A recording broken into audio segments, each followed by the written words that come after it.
Thank you, Isel. Hi, Thuroff. He is great. Talking about David Thuroff? He's a good guy. So I'm still to be sent to ceiling. Sorry, apologize. Yeah, so I'm still happy about the content that we've got in this class, but yeah, we're a little bit behind, which isn't too bad. We can do a little catch up today. Did people get a chance to do the reading I recommended last week? Hey, that's good. Okay, sure, no problem, Maisel. Any thoughts on that reading before we get started? That made sense? That was easy for people? I had a question about something he says, and it might just be me like totally blacking out FCM1 from last term, but he does say hello. And then if you go to chapter 22, he's talking about the chi, and so if you're thinking like chi is yang as blood is yin, why is he talking about both yin and yang deficiencies having to do with overwork? But then in here he's saying just yin deficiency.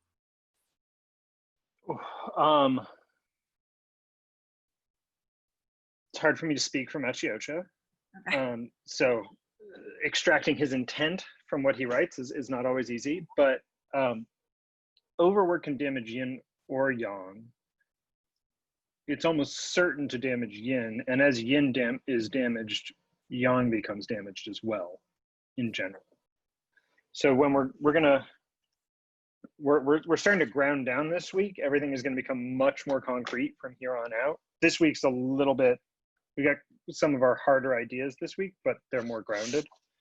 So we're going to be talking about this as I should have my whiteboard back next week. But until then, let's see how this goes. So this all exists on a spectrum. Yin, blood, chi, stick with the shorthand. Fluids kind of in the middle here, but not really, but let's put it there for now. So when we talk about like, if you use too much chi and you get chi deficiency, over time, that's likely to lead to yang deficiency. If you use a lot of blood and get to blood deficiency, over time, that's likely to lead to yin deficiency. We do use the yin and yang directly, but most of the time when we're working with these things, what ends up happening is that it's the chi and the blood that are our day-to-day workhorses. This is an oversimplification, but let's stick with it for now. These are kind of our workhorses. The yang and the yin tends to move more slowly. It's rare that you get yin deficiency in a week, but you can get blood deficiency in a week. It's rare to get yang deficiency in a week. You can do that with certain drugs, with certain herbs. You can do this with injuries, for example. But you can get qi deficiency in a few days from overworking and not eating properly. If that qi deficiency continues, then you get yang deficiency. There's kind of a number of different ways that we can talk about all of these concepts. So just in this case, I think that answers your question. Let me know if I missed anything there. It does, thank you. Good.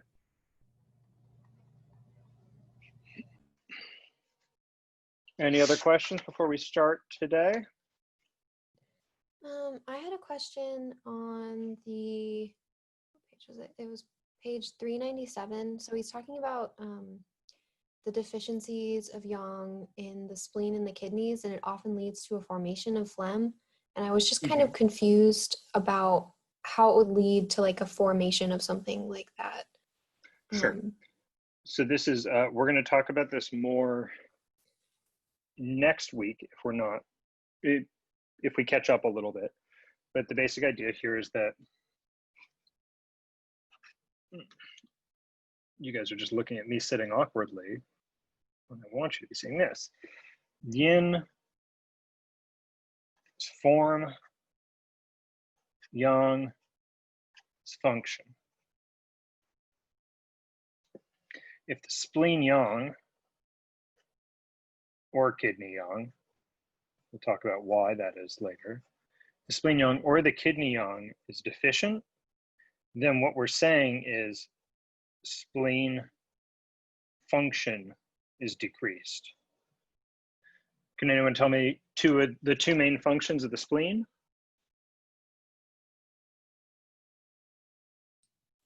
Is it to disperse, to distribute something and disperse? Transportation, And? transformation, Uh, transformation, Yep. right? in the lungs. Yep.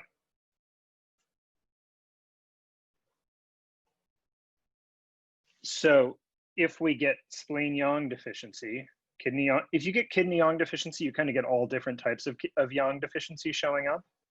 But specifically, if you get spleen yang deficiency, then you're going to decrease your ability to transform and transport, and you'll tend to get accumulations, especially in the abdomen, because this is where we'd be hopefully transforming food into qi and blood, and instead that just coagulates and you get phlegm.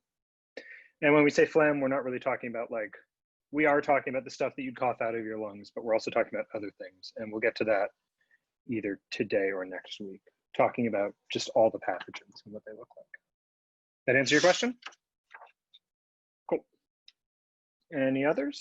This is, I'm always a little bit loath to give readings from Maciocia because he does a lot of like, here's a little tidbit from the future that you'll get to in like 100 pages, but I'm not going to tell you that's it. And then you read it and you don't know if you're already supposed to know it or not. Yeah, I'm not the biggest fan. Any other questions? Okay. I think we're gonna kind of just dive into this today. Like I said, I hope everyone's doing all right. If you are having any problems due to everything that's going on in the world, just message me and we'll figure something out, okay? Not looking to create a bunch of issues because of that. Okay, so we're going to emergence of propagation 2. So you guys have these notes from last week.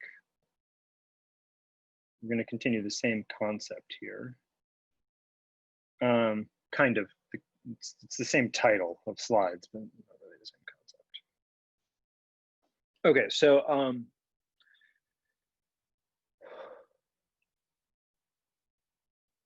let's talk about imbalances. I'm going to need you guys to ask me questions as we go, because some of these ideas are a little challenging, but now we're in much more day-to-day clinically important territory. So if any of this is confusing, you guys speak up. And I might say we're about to get to that, but speak up. Okay, so we talked about external pathogens, right? The external pathogens come in from the outside. It's a battle between the xie qi, the evil pathogenic qi, and your wei qi. That either happens at the back of the neck in the 6-stage paradigm, right? It enters into the Taiyan, or it enters into the wei in the 4-level paradigm. And that if you're talking about a wind cold, you're talking about the 6 stages. If you're talking about a wind heat, you're talking about the 4 levels. It's a basic picture for most external pathogens. You can get cold directly, damp directly, but that's just climate. That's not bacterial, viral, infectious. All of those are wind related. And that's pretty much all of external pathogens. We've got all the miscellaneous pathogens, miscellaneous diseases like being poisoned or being bit by a bug or a snake or being bit by a dog or hit by a car or being mistreated by a practitioner. And then we've got the internal pathogens. The internal pathogens, everyone agrees that the emotions are internal pathogens. And then there's some debate about whether things like diet and lifestyle things are internal pathogens or miscellaneous. I'm calling them internal. People might argue with me in the future. I don't care that much. It just makes more sense to me to have it this way. But when you get angry and you create an internal imbalance, what exactly is happening that like 5 steps later is hypertension or a stomach ulcer or coughing up blood? How do we get from an emotion to that? And that's what we're going to be going over today. Some of the basic picture of that. So imbalance is the main cause of internally generated disease. And imbalance is caused by improper lifestyle factors. We got to say, okay, what's improper? Improper just means out of balance for the person at that time of their life in the place that they're in. So it might be a balanced activity for a 30-year-old to be planting trees in Canada in 90-degree summers and eating 7 pounds of food a day. It might be out of balance for a 70-year-old to be doing that in the winter and drinking broth. So when you think improper, think out of balance for the time and place.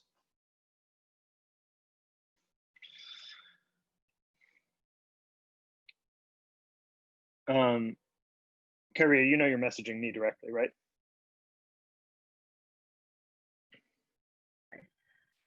I didn't know that, sorry. Sure. All right, so there's 2 types of imbalance. Normally, this is just taught as one thing, and it gets very confusing. So I'm going to try to split this apart. And generally, what happens is people understand absolute imbalance really well, and relative is kind of confusing. And then once you start to get relative, then absolute becomes confusing. We've got to go back and forth a little bit. It's important you guys get this. It's going to be something like 10% of your midterm and your final, and 20% of your actual practice. Okay. In every case that you see, you want to be thinking about both the absolute and the relative imbalance. So because it's generally easier, let's talk about the absolute imbalance first. Okay. This is when we say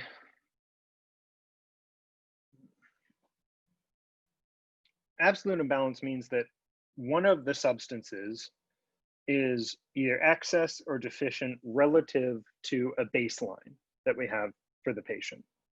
So this is easy to think about if we're talking about temperature within Western medicine. 98.6 is our baseline, and your temperature, if your temperature is above that, it's excess. If it's below that, it's deficient. It's pretty straightforward. So we're going to talk about blood deficiency. It's like, well, blood deficient relative to what? Relative to what we expect that person's baseline should be. Same with yin, same with yang, same with qi. Whatever the baseline should be, they're less than that.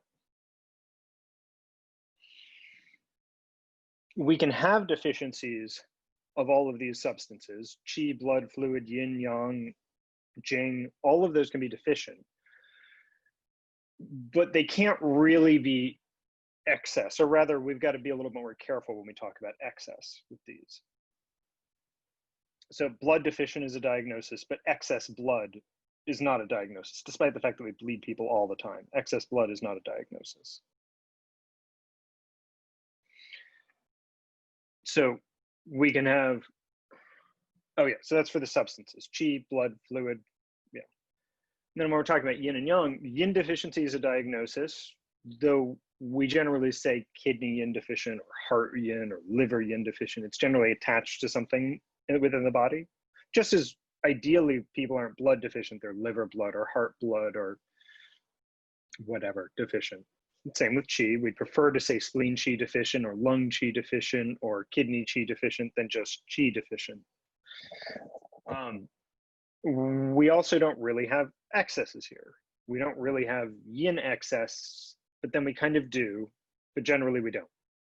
This is gonna be a little confusing for a second, just bear with me.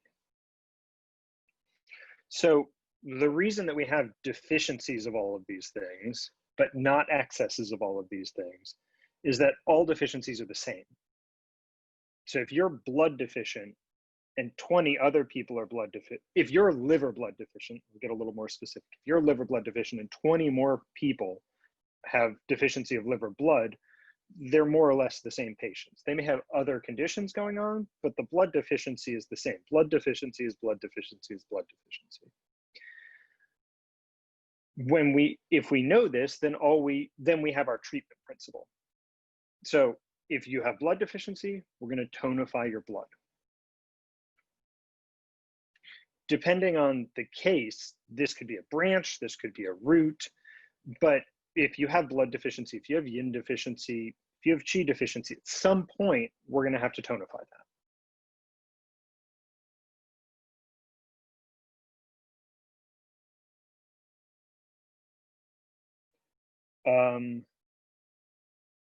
me. We're not really at the part of this that the reading covers. That's coming a little bit later today. I'm giving a little bit of background for that. We're going to be talking about more the relative side of the imbalances. He just talks about it as one thing. I'm splitting it apart because people often hear the one thing and they walk away with one or the other, but it's actually two things. Okay. We did part 1 last week, I believe. Pull that up really quick.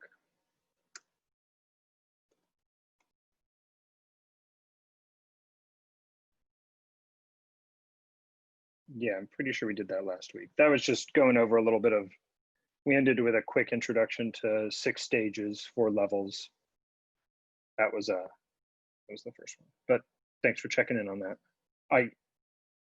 I looked it over, but I could have made a mistake there easily. Before we go any further into this, so we're kind of nesting some concepts here. We got to talk really quickly about how treating patients works so that we understand why these different imbalances matter before we talk about them. This is one of the challenges with Chinese medicine. It's like, we want to talk about subject A. To talk about subject A, we have to talk about subject B. To talk about subject B, we have to talk about subject C. Talk about subject C, we got to talk about D, and once we get D, we can do C, B, and A. So we're kind of like going in and we'll come out. So how do you treat a patient? I've got a lot of stuff on this screen here, but I actually want to do a little bit of a simpler version of that, which is, so your patient has symptoms. We use that to make a differential diagnosis. We use that to make a diagnosis. So this would be something like blood deficiency. And we'd use that to make a treatment principle.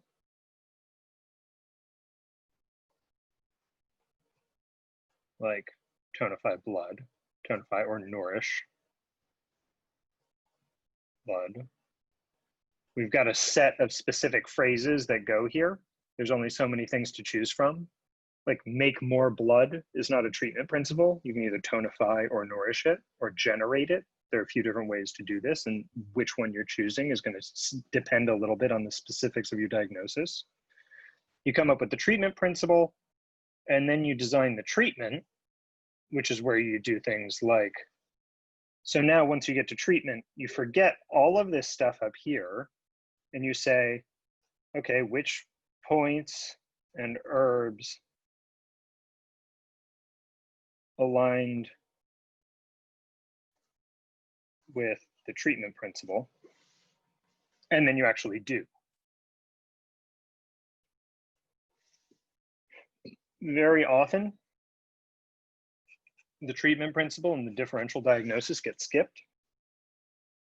So a person comes in, we make a diagnosis, we make a treatment, we do the treatment, and these 2 steps are important, and that's going to be some of what we're talking about here today.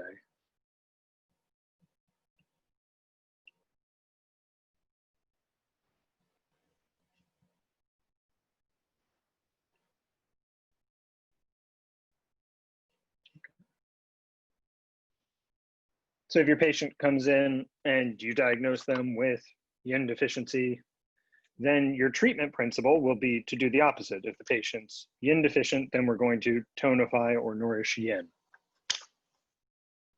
And that's just pretty universal. And it looks like this. The number scale is completely made up by me. It's just existing to help conceptualize this. No one's ever a 3 out of 6 on their Yang scale. That's not a thing.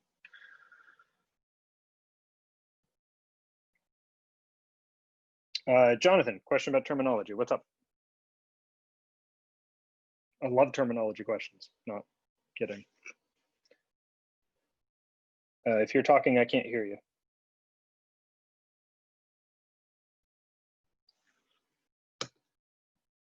Okay, I still can't hear Jonathan, so hopefully that comes back around in a minute. While he's getting sorted, I have a question about Sorry, I can't hear you either, Kyria.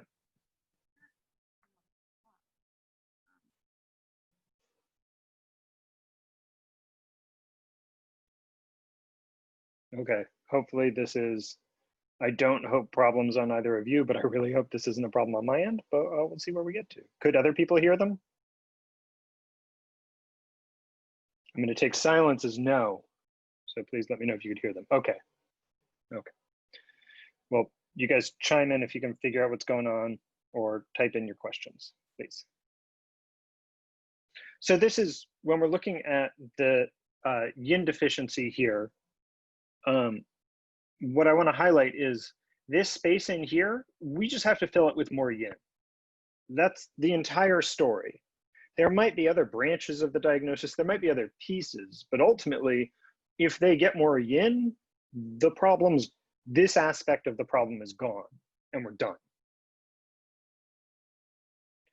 Excess doesn't work that way.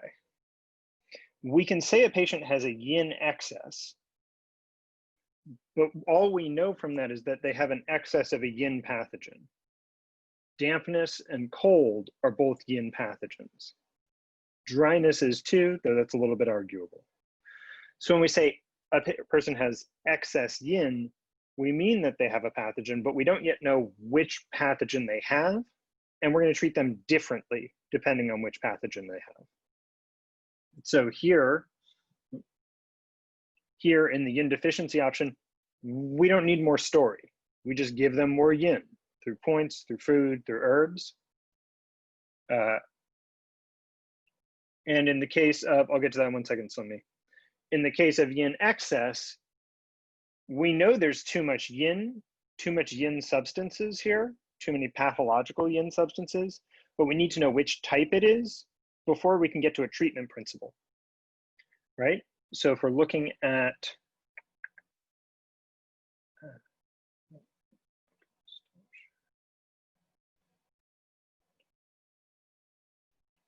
so if we're looking at this set of things here, if we have yin deficiency, we can fill in the rest of this and be done. If we know this is a yin excess, we can't get to the next step with that information alone. We need to know the nature of the yin excess for us to figure out what the treatment principle for it will be. For example, if it's cold, we may want to warm cold. We may want to, if it's dampness, we may want to dry it. We may want to drain it. We may want to transform it. Depending on what the yin type pathogen excess is, we need more information. This makes sense? You guys with me? So okay. It's just with an excess that things get funky. Yes. Okay. Yeah. There's multi-layered diagnoses. We're not talking about that now. There are ways that the deficiency can get complicated, but don't worry about that. At this first level, the deficiencies, we just build them up. The excess, we have to know what it is that we're getting rid of or that we need to change before we can do that. How can one be damp and dry? Have you ever had a cough with a bunch of phlegm that comes up, but your throat is dry and scratchy at the same time? That would be an example. Damp and dry are both fluid physiology issues. So often dampness and dryness come together fairly frequently. I've seen a lot of patients, for example, like 40-year-old, 50-year-old plus female stand all day and start getting dry eyes, dry nose, maybe even dry face, but they also have edema in their ankles. It's like they've got dampness below and dryness above. It's just in different places. Okay.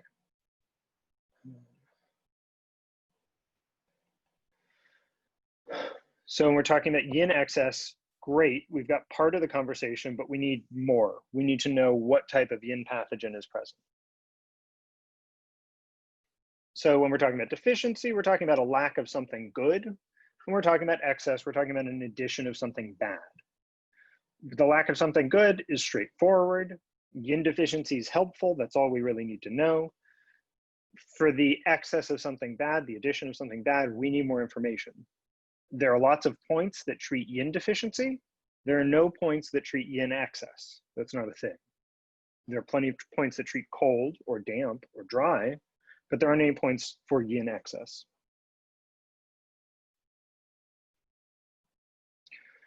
So I mentioned that damp and cold and dry are yin. This is just breaking that down a little bit further. Wind, heat, fire are yang. People argue about which one of these dryness should be in, but I'm going to put it in the second one for now. Damp, phlegm, cold, and dry are yin. This also means that what you tend to get a lot of the time is a combination across these lines. So you get a lot more, we'll come to that later. Whether these are yin or yang tend to relate to their associated phase.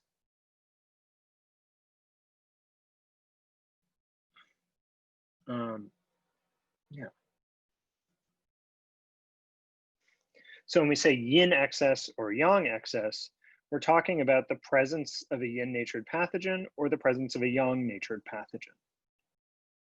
Remember, we're right now talking about absolute deficiencies and excesses, okay? If we're talking about an absolute yin excess, then we mean the presence of a yin-natured pathogen. If we're talking about an absolute yang excess, we're talking about the presence of a yang-natured pathogen. If we're going to treat the yin ones, these are the sort of words that we're going to be using in our treatment principle. And if we're talking about yang-natured pathogens, we're going to be using words like this. In your example of the 40+ woman, when the dampness below and dryness above being imbalanced in the movement of qi, that could be one way to talk about it. We could talk about it. Often there's going to be something underlying. So in that case, we're often talking about something like spleen yang deficiency, not lifting the fluids upwards.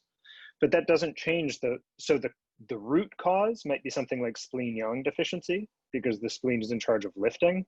We're going to get to that next week. At the same time, the result of the spleen not lifting is that we don't have fluids up at the eyes, so we have dryness in the eyes, and we do have fluids pooling in the ankles, so we have dampness in the ankles. That doesn't mean that we're going to treat that by moistening the eyes and drying the feet. It might mean that we're just restoring the proper rhythm, but they do still have dampness and dryness simultaneously. I have a question as well with the yin excess, using the word moistening. How is, I understand warming, that makes sense to me, and drying and transforming, but moistening? So when we're talking about moistening, what we're generally talking about is directing fluids to that place. We may also be talking about generating fluids in the associated organs. So for example, if someone has dry eyes, which organ are we going to look to generate blood or fluids? Right, but if somebody has that's if someone has a yin excess though, meaning there's too much fluid, there's too much substance, so you would moisten? Sometimes with dryness, you're going to be moistening. Generally, we're going to be using moistening more for yin deficiency situations with dryness. Yeah. I suppose we could put harmonizing over here for the example of the 40+ woman with spleen yang deficiency. But don't worry too much about the specifics about this yet. Let's get this framework. And actually next week we start getting into specifics. Okay, so yin excess, yang excess. Because yin excess and yang excess aren't very helpful phrases, we don't use them very much. You're going to encounter both of those phrases. You'll hear people say them, but most of the time what we say instead is something that's actionable. We get more specific. So instead of saying yin excess in the middle jiao, we might say excess cold in the stomach. It means that there's an excess yin pathogen in the stomach, but it's not something we can do anything with, so we go a little further. If we've gotten, if we've gotten to the point that we can say someone has a yin excess, then we can also name the pathogen that they have. If we've done that much work, we should be able to tell. The one time that I use the phrases yin excess and yang excess is when I talk about a patient's tendencies. So when we're talking about a constitution of a patient will often tend to either get yin or yang type pathology, and either excess or deficient. So A lot of patients who tend towards a lot of dampness also tend towards a lot of cold and tend towards dryness in other places. It's, okay, we've got this cluster. We can say that this patient tends towards yin excess conditions. But when we're actually talking about treating their specific things, then we'll work with the cold or the damp or the dry. But if they come back in and we've resolved the cold, the damp, and the dry, then what we might start doing is looking at why it is they tend towards yin excess conditions in the first place and try to eliminate that.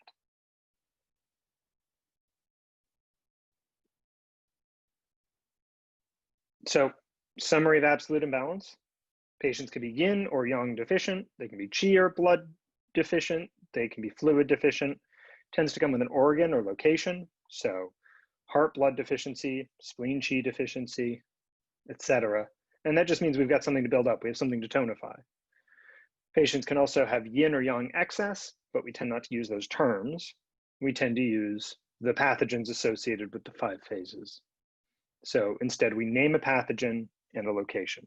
So instead of saying the patient is yang excess, we say the patient has liver heat or liver fire, excess liver fire. And that means we have something to remove from the patient. We don't necessarily know all of it yet, but we've got a lot of the picture. So is it a pathogen that always causes excess? The excess is a pathogen. It's not that the pathogen causes the excess. It's that when we look at this little graph here, the space between 3 and 5 is a pathogen that we have to get rid of. That makes sense? Okay. This might seem really basic. This might seem really straightforward. You can have excess or deficiency. The excesses have multiple types. The deficiency has one type. And that's true for every substance in the body. It's pretty straightforward. It's important to spell this out before we do the relative imbalance to make sure that it's understood that we're talking about 2 different things here.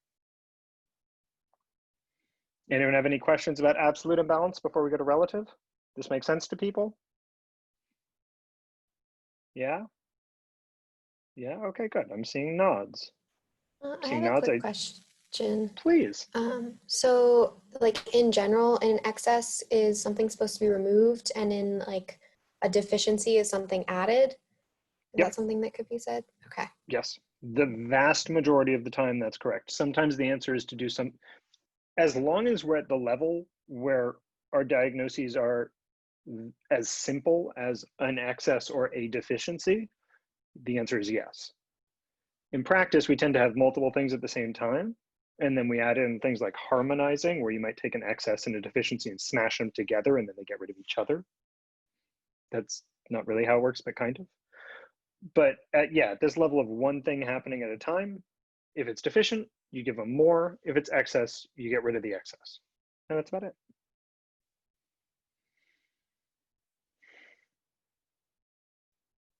Okay. Let's go on to relative imbalance. This one is more complicated. So if you have a relative imbalance, you must have an absolute imbalance. But you can have an absolute imbalance without having a relative imbalance.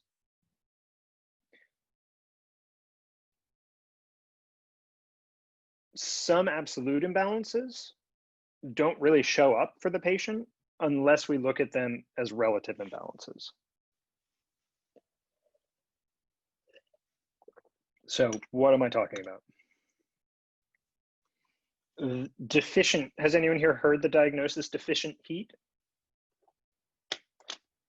Okay, so deficient heat doesn't mean, Zakia, you can't hear me?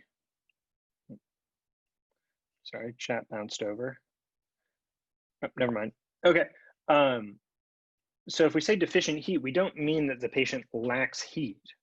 We mean that they have a deficiency of something that is causing heat to appear to show up. When we say deficient heat, what we actually mean is yin deficiency with heat due to deficiency, most of the time.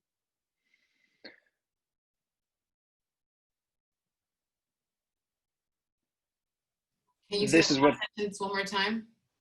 Sure. So the phrase deficient heat is a very common example of a diagnosis that's due to a relative imbalance as opposed to an absolute imbalance. It doesn't mean that the patient lacks heat. It means that they lack something else, and then heat appears to show up. So yin deficiency with heat due to deficiency would be a more full way to say that.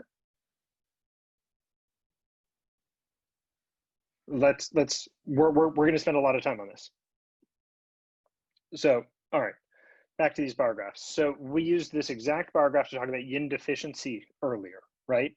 We want the yin to be at 3, we want the yang to be at 3, happy, healthy patient. Instead, their yin is at 1 and their yang is at 3.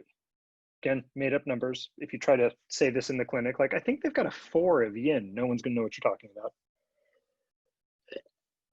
But I think it's helpful at this stage. Yes, I will get to an example from real life in just a minute. So in this case, if you remember, yin and yang balance each other out. That's one of their jobs. They're mutually supportive, but they're also mutually consumptive. If you get too little yin, the difference between them, this delta right here, this gap, it's going to look like you've got too much yang relative to your yin, even though your yang is healthy. We're going to go over this like 4 different ways. So if that was a little confusing, don't worry about it. So if we're talking about an absolute imbalance for this yin deficient patient, then 3 is the baseline, yin is at 1, and yin is deficient. If we're looking at this from a relative perspective, yin and yang should be equal. There's a 2-point difference between them. And so we're going to see signs of yang excess in addition to yin deficiency, because the yang is not being held down and balanced out by the yin. The easiest example of this is menopause, which is a yin deficiency condition. Natural aging process, but you're not really supposed to have many symptoms of this except the end of menstruation. Menopause is mostly blood and yin deficiency. It should show up as very minor deficiency in the patient, like a little bit of a drop in energy, maybe a little bit of a drop in mood, a little bit of low back or knee pain. That's it, and then that should go away quickly. But if it's excess and deficient, mutual consumption, give me 1 second, I'll get to that. If we're looking at this as excess and deficiency, meaning the yin is deficient and the yang is healthy, but appears excess, then we're going to get symptoms of heat, but they're going to show up strangely. So if a patient has a heat condition, they might sweat a lot all the time and be really red. If they have heat due to yin deficiency, that's only going to happen at night. And this is where we get night sweats. At the yin time of the day, when the yang is supposed to go internally, the yin can't hold the yang, and so it comes out. And your patient gets night sweats and hot flashes and insomnia and a tendency to nap during the day when they're relatively more balanced. And they can also get emotional volatility from this. That's just from the relative side. It can also show up mostly as excess. We're going to go through what all of these look like as bar graphs in a minute, which is where you get people who, and I've had a couple patients who've had this, like they enter menopause and all of a sudden they go from fairly even-tempered to basically furious all the time. High blood pressure, rashes that manifest for the first time there. Often you'll get some strange autoimmune conditions that show up at this stage of people's lives. Anger, mania, red skin. And the last one, so deficiency, excess and deficiency, mostly excess, or it can show up as a cessation of menstruation without complications. Which of these you end up with depends on the yin's going to go down. The rest of it kind of depends on where the yang is. That'll be the next few slides here. So, Danielle, would an example be false heat in the face because of kidney deficiency, weak kidneys? Yes.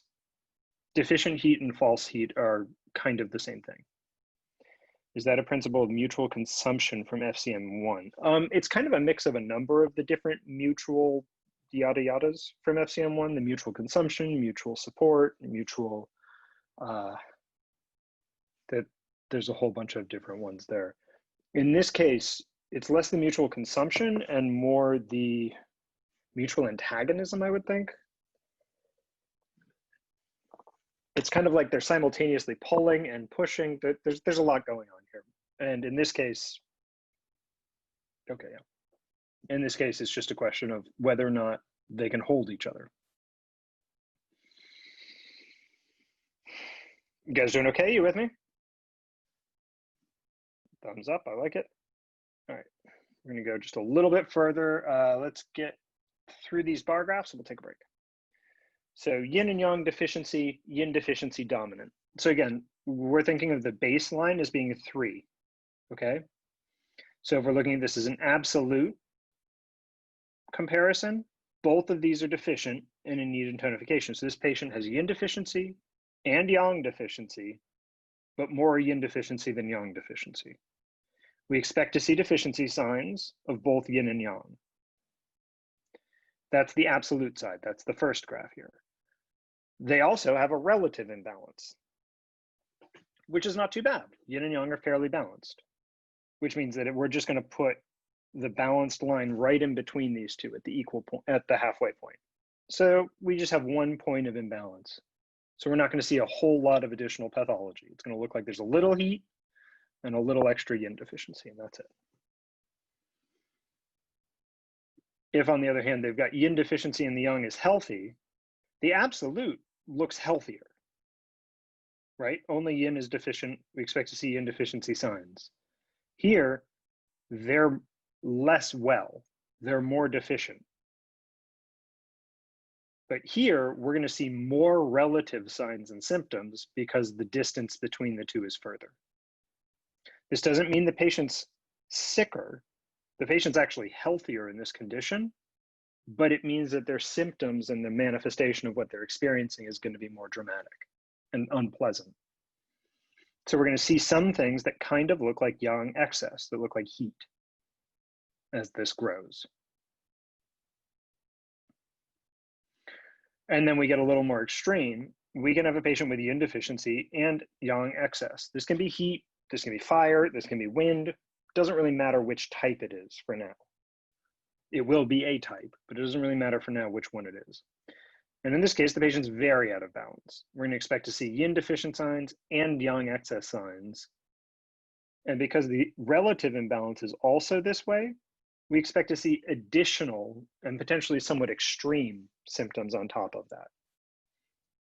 So this patient up here is going to be hot during the day, and then at night, it's all going to get worse as the yin deficiency manifests. And this patient might be sleeping a lot around noon or 1 o'clock in the afternoon, and then insomnia all night.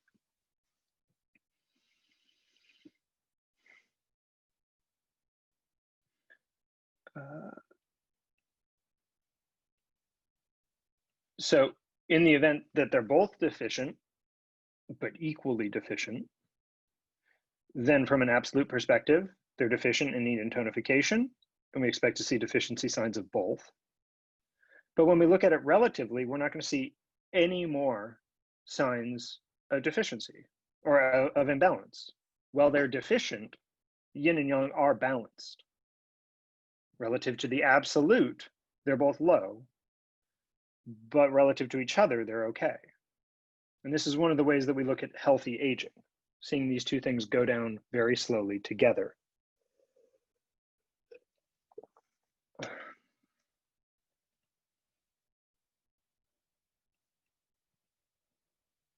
Okay. This making sense to people? There's a lot of stuff here. Okay. Let's take 10 minutes. I'm just going to kind of hang out and answer any questions people have. This class, other classes, whatever's going on. But if you want to get up, walk around, stretch out, we'll be back here at 2:13. Did you post a lecture for last, the video for last week's lecture? I haven't yet. In moving, that just isn't something that Oh, I've had okay. time to do. Yeah. But that'll be up today, tomorrow, Okay. very soon. All right. No problem. Peter, Yep. I feel like this will be obvious once you say it, but because we obviously don't have these fabulous graphs like while we're in clinic or won't have them, what's an example of like with aging, like someone's having yin and yang deficiency, but they're even? Sure. First off, thank you for complimenting my graphs. Second, what we'd expect to see if yin and yang are decreasing together, I don't want to add more variables here, but if we think of yin and yang as sitting at a 3 normally, that 3 is really relative to where that person's supposed to be in their life. So your 3 and my 3 are somewhat different. Like if I have next to me a professional athlete who weighs 280 pounds, their 3 is going to be different as well. What we really mean is that as they get older, these two things should just stay balanced as they slowly get a little more tired and a little weaker and age in a healthy way. Healthy aging is what it looks like, which means the person's mood is still good, their mind functions well, their physical capacity slowly decreases, but not aggressively, and their mental faculties, if anything, improve. It doesn't necessarily mean like mental alacrity, like not necessarily the speed of their mental processes, but the depth of their mental processes should improve. They should get wiser and functionally wiser until basically they die. Okay, thank you. Yeah. That's Yeah. super. And when you have the relative imbalances here, very often that agitates the mind of the patient. Okay. Do you feel like with your experience, that happens a lot or not really? Like as people Healthy aging? they go evenly. I would say that is not the norm. Okay. In our culture or any culture that I've been in, I do think there's a large cultural factor there. I think we have a lot of things in the US which encourage us to become more out of balance as we get older. Okay. Yeah. But kind of hard to examine the counterfactual on that. Like, it's like, oh, in theory, it should be different, but I've seen patients who have healthily aged, but I haven't seen communities that have healthily aged. Yeah. Yeah. It would be nice if we could have graphs in clinic all the time. Someone comes in and they just have a graph with them. Thank you. It makes a lot more sense. Happy to help. Peter, is healthy aging the primary, I guess, the primary example of both a yin and yang deficiency, or can you give, because this makes complete sense, but I'm having a hard time thinking of other examples where this would be relevant. Outside of aging? Yeah.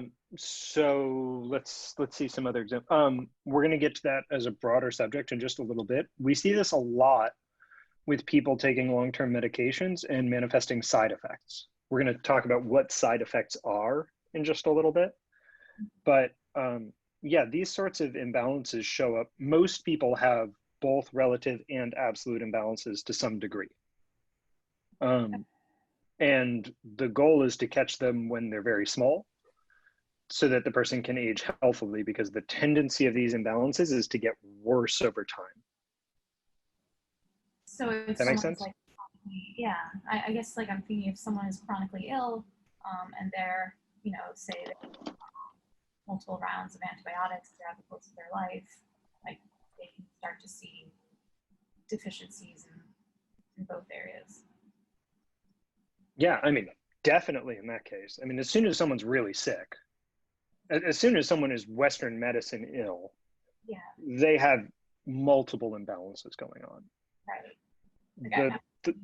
Chronic Lyme disease, for instance, comes to mind. How Western medicine would treat that and how it wouldn't actually treat it most likely. So it'd probably just create a lot of imbalances in many ways. I'm thinking, because there's generally so much antibiotic use, which doesn't actually kill off the spirochetes. So you're just kind of living with an infection, but also kind of disrupting. Okay, and so here's the kind of interesting thing. We're going to come back to this in a minute. I'm going to share this with the whole class because you're just getting ahead of it, but chronic Lyme is a good example. Let's take this slide here. So chronic Lyme seems to damage people's yin quite a bit. It does a lot of things, but that's one of the things that it does, which means that the person's yin goes from, let's say, a 3 to a 1, like on this graph. Antibiotics damage the yang. Antibiotics damage the yang quite a bit, which means it's going to drop this down. As this goes down, the symptoms due to the relative imbalance will go away. The patient's getting sicker, but it turns this graph, where you have this 2-point imbalance, into this graph, where you only have a 1-point imbalance. And so the antibiotics appear to help because it's returning the person towards relative balance, but it's making the absolute imbalance worse to do it. That make sense? Yeah, because it's especially because it's kind of a short-term effect too. Yep. Okay, cool. Thank you. Yeah, there's quite a few Western medical interventions that are commonly done that involve making the person temporarily, from a Chinese medicine perspective, less well so that the symptoms disappear. Right. And then as their body attempts to get better, the symptoms return. So they do it again, or they do it harder the next time. And then over time, they can't really rebound as well, and they start getting side effects, right? Thank you. Which we call effects. Yeah. See you. Thanks again. Good question, though. Thank you.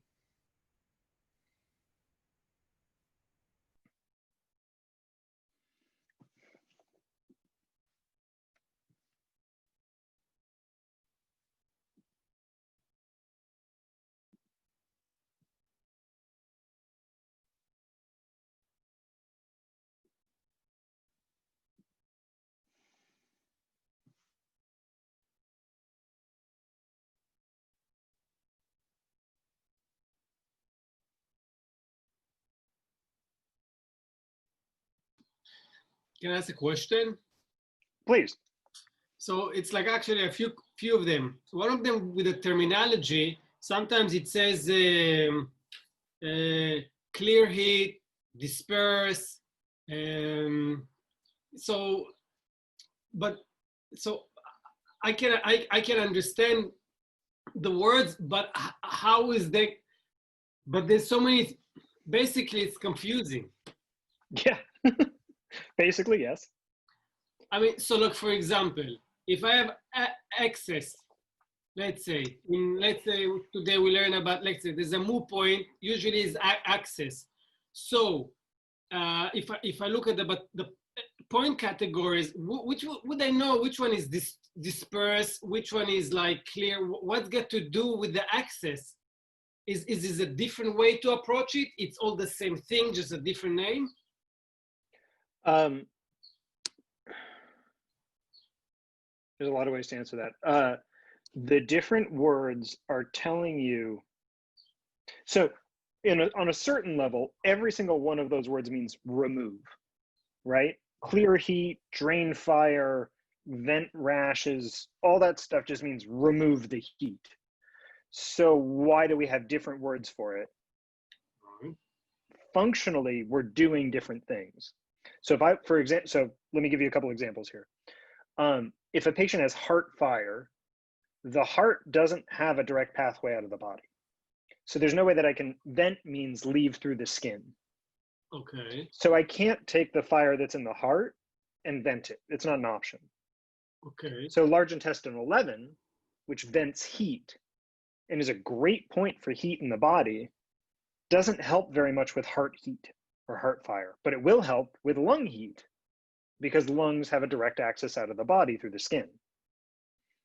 No, didn't follow. Just repeat the last sentence. Sure.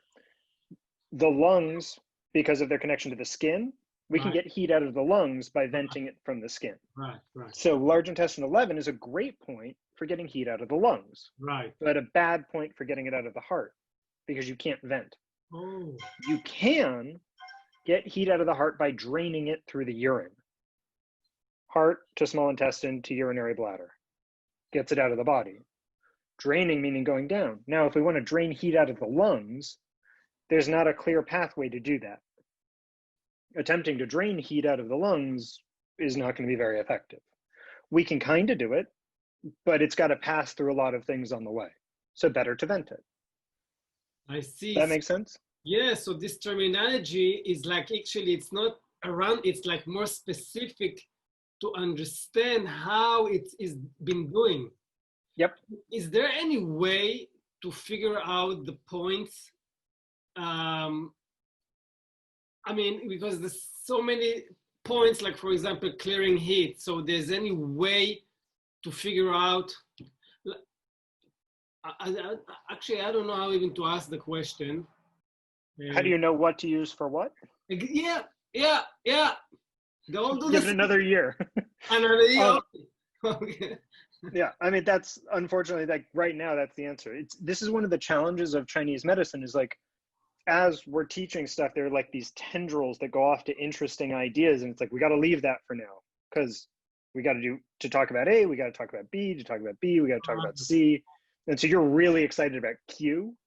And it's like, we'll get there. Okay, But, that's a good answer. Believe me, that's a good answer. Now, another thing is got to do with reading. So I really don't understand Machiocho. Yeah. Like, for me, it's like he translated book from Chinese and that's it. But so, which book would you recommend to read that it's encapsulate the stuff that we're actually learning? I wrote all of the slides that we have for this class from absolute scratch myself. And I did that because I don't know a good book to use. Oh. I know someone who's writing a book that's going to be good, but it's not going to be out in print for another 3 years minimum. This is an issue with the generations that we have within Chinese medicine. Mark Kubel's writing the book. It's one of your other professors. We had the people who went to acupuncture school in like the 90s.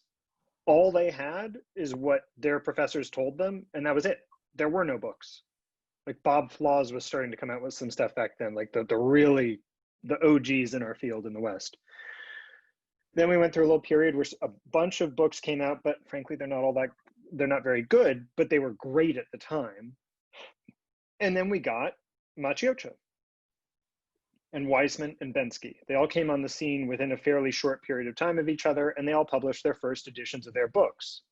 That was amazing. They were the first people who really brought us textbooks, period. Unfortunately, their books are also, I actually still think Bensky's is very good, but the other books are not that great. We've gotten better than that, but our entire structure as a profession is built upon those books. And so in the next 5 or 10 years, that'll change as we grow as a profession in the West. But now all of the best beginner books are books that you end up reading after you graduate because they're really complicated and dense, and no one's taken the time to write the 800 or maybe 3 800-page volumes that are going to be required to replace what we currently have. But I mean, the books that I read right now, I posted a couple of, I actually didn't get to posting those yet. I took a couple screenshots to put up in the Slack. I mean, it should be an introductory level book, but it's almost unreadable at an introductory level. And that's the work of Elizabeth Rashad. But if you want to, like, she's got an entire book on like, what are fluids? Like 120-page book. It's great, but it's not easy to read.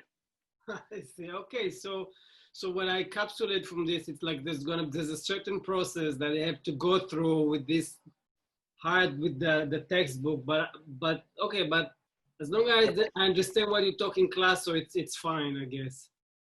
Yeah, I would love to give you a better book. I'd happily recommend another book, but for now, the resources you're getting are better than the resources I had, or any of your professors.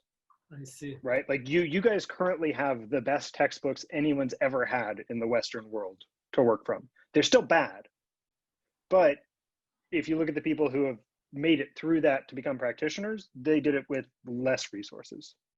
I see. Yeah, so you'll be all right. Frankly, the main aspect of learning this medicine is working in the clinic, and Lindsay, that's the answer. At what point does this all become second nature? After you've seen 500 to 2,000 patients. That's you want to treat as many people as possible over the course of your time in acupuncture school. Yeah, it was somewhere around a few thousand patients for me that it became fairly automatic. Okay, which might sound like a lot, but you get there as you keep doing it.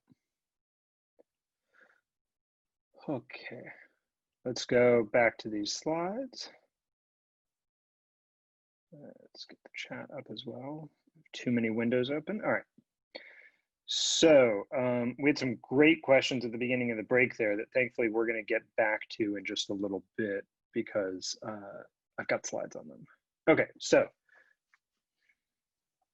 when we're talking about this relative imbalance, a lot of the symptoms and a lot of the positive feedback loops that we have are because of the relative aspect of this. So if you have yin deficiency and healthy yang, and you get night sweats every night, that damages your yin. The night sweats, the loss of those yin fluids, the inability to sleep at night damages the yin further and makes the night sweats worse. Except that over time, those night sweats also damage the yang. And very often after people go through menopause, and I'm just using that because it's an example all of us should have some experience with through family, through people we know. Oftentimes when people come out of menopause onto the other side of it where the hot flashes are over and everything's done, they've ended up very yin and yang deficient. And what we as practitioners often want to do is have them meet somewhere in the middle. So that those relative symptoms go away, but we do it without them becoming very weak. And this is where a lot of the artistry in Chinese medicine comes. It's how do we figure out how to do that? So got an example here. So this would be a headache patient. Patient comes in complaining of splitting headaches, worse in the evening. And of course, this patient shows up and they're like, maybe I'm gluten intolerant. Maybe it's the sugar. Maybe, you know, that one time last week I didn't sleep that well. And, you know, I look at devices 2 hours before I go to bed and I know I shouldn't. And in a past life, I think I killed a dog. But it's really just that their liver yin is deficient. And so their liver yang rises because one of the jobs of the yin is to anchor the yang. The yin holds the yang down. Without the yin, the yang rises. If the yang is deficient, the yin sinks. So they hold each other in this like pulling apart, going up and down. The yin gets deficient, the yang rises, you get symptoms in the head. So in this case, patient has liver yin deficiency because they eat garbage, but their liver yang is healthy. The liver yang rises upward, they get a headache. So they come in for this chief complaint. The chief complaint is due to the relative imbalance, right? The yin deficiency, that's not where the headache is. It's the fact that the yang is higher. If the yang was weaker, the headache would go away. If the yin was healthier, the headache would go away. So as we do our long intakes that we do, yeah, also the patient's cold and low energy and has insomnia and irritability, and they've got pain in their ribs and they feel fragile and they don't really follow through when they try to do stuff and they get a lot of muscle cramps, but they're here for the headaches. Despite all of those, except the always cold. Oh, that's okay. Except all of these symptoms reflecting liver yin deficiency. I'm going to get to the questions in just one sec, guys. So in this patient's case, on the absolute level, only the yin is deficient. And so we would expect to see yin deficiency signs, which is everything listed here except for the headache. The always cold is normally a yang deficiency sign, but when we're talking about the liver, this is also blood deficiency, which is going to cause the cold, but just don't worry about that symptom for now. The rest of this is all yin deficiency. But if we look at the relative imbalance, yin and yang are moderately out of balance here, and we expect to see some symptoms that look like yang excess, like a headache. And the easiest solution for how to deal with this, how to get rid of their headache, your patient's coming in for their headache, the fastest and easiest way to get rid of that headache is to damage their yang. On the absolute level, we make both of them deficient. The relative level, they're balanced. We expect to see no additional symptoms and their headache is gone, except now they might have some yang deficiency symptoms. So, yeah, let me answer a couple of questions here and we'll come back to this. Okay, so the symptoms that then perpetuate the pathology, and if so, does this pertain to both excesses and deficiencies or just this example of menopause? So if in your Western anatomy and physiology and pathophysiology courses, one of the things that you're going to be taught about the human body is that most of the ways in which things interact are a negative feedback loop. So if one hormone gets released and there's too much of it, the body figures that out and it sends a signal to lower that hormone and then it's back to normal. Or if you become hypertonic, then you're going to start urinating and breathing differently to remove that from your body. Like we have all these things where it's like, oh, if we go out of whack in one way, then our body corrects and brings us back to balance. And Chinese medicine says, yes, we have those, but we also say that very often once someone starts getting worse, the fact that they've started getting worse makes them continue to get worse. So a very easy example of that would be someone who's got like fairly severe spleen deficiency or spleen yang deficiency is going to tend to get fairly damp and often begin bloating abdominally. But because of the damage to the earth that's involved with that, they tend not to feel very secure internally as well, and they tend to be attracted to comfort food, which is almost universally food that damages the spleen yang. As that damages the spleen yang further, they tend to bloat further, they tend to get more digestive issues, and then they tend to want the comfort food that they think will make them feel better more, and you've got a positive feedback loop. So yes, the symptoms very often perpetuate the pathology or create second new pathology or tertiary pathology. And that, yeah, that pertains to both excesses and deficiencies. Danielle, what's with the rib side pain? The main sign of liver qi stagnation, which you would have some degree of in this case, is discomfort around the floating ribs. That's one of the main symptoms around the liver. Okay.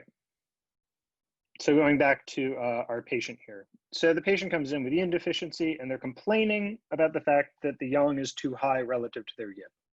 It's not what they're saying they have a headache, but they're complaining about the manifestation of the healthy part of them. And so the fastest way to get rid of their headache is to damage them. We don't do this. This is a bad way to practice medicine, but this is the fastest way to fix their problem.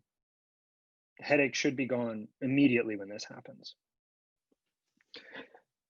By damaging the yang, we've created relative balance.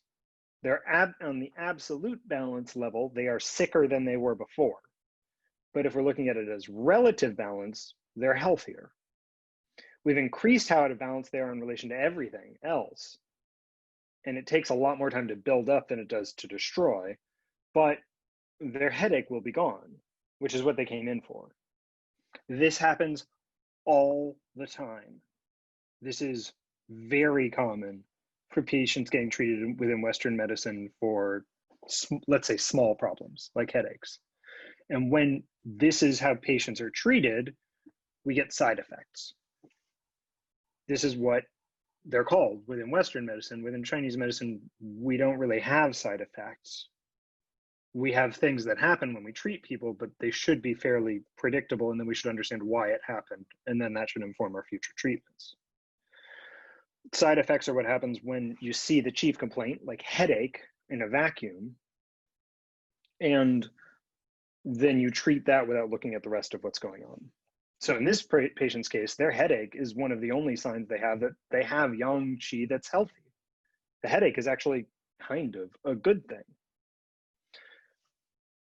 in theory, when we're doing Chinese medicine properly, all of the secondary and tertiary effects, all of the things that we normally call side effects, should be positive things for the patient, like better sleep, less stress, improved digestion. Sometimes we're going to do things that cause negative or unpleasant side effects or healing crises, but it should be predictable. We should know that that's what's going to happen before it happens. This is a piece of advice I've given to a number of students who are in clinic as interns. The concept of a healing crisis is a real thing, and a real thing that happens and something that can be useful. But if you didn't intend for it to happen and the patient is experiencing it, then you made an error. It might still be the right thing for them, but you should be able to predict that before you start doing treatments which could evoke a really negative reaction from the patient. Sorry, can you say that one more time, or just expound on that one more time, that point?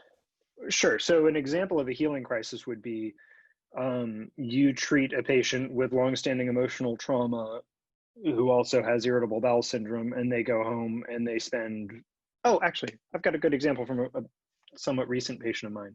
I was treating a woman who had chronic urinary tract infections with just acupuncture, no herbs, gave her a treatment and warned her that she might have some negative side effects from this. The next day, she got the worst urinary tract infection of her life, and it lasted 36 hours and was gone, and she didn't get another one. She had had a urinary tract infection for, on average, 2 weeks out of every month for the past 10 years.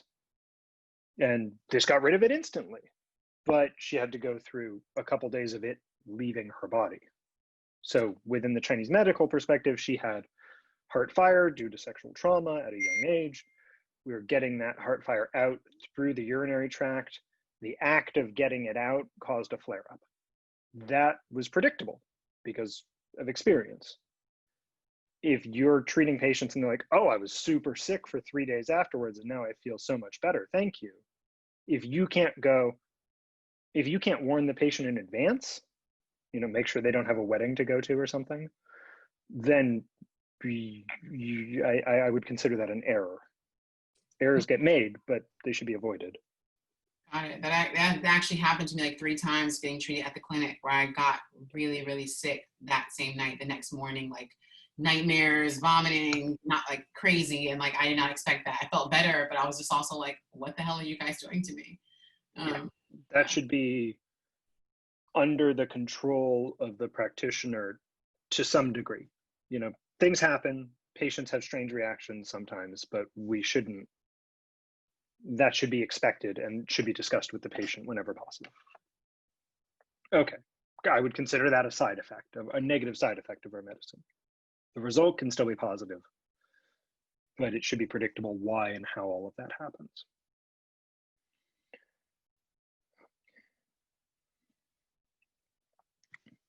This is my favorite side effect that I've ever seen. Sleep gambling is a side effect of a medication for restless leg syndrome. There have only been a handful of reported cases of it, but it seems to actually be, as people have investigated it, it seems to be a real thing. So within Western medicine, the response to this is a strange outlier, but there's not any reason why this would happen with restless leg patients and not others. So this case involves compulsive gambling with extreme losses, in 2 cases greater than $100,000, by people without a prior history of gambling problems, has been linked to a class of drugs commonly used to treat restless leg syndrome.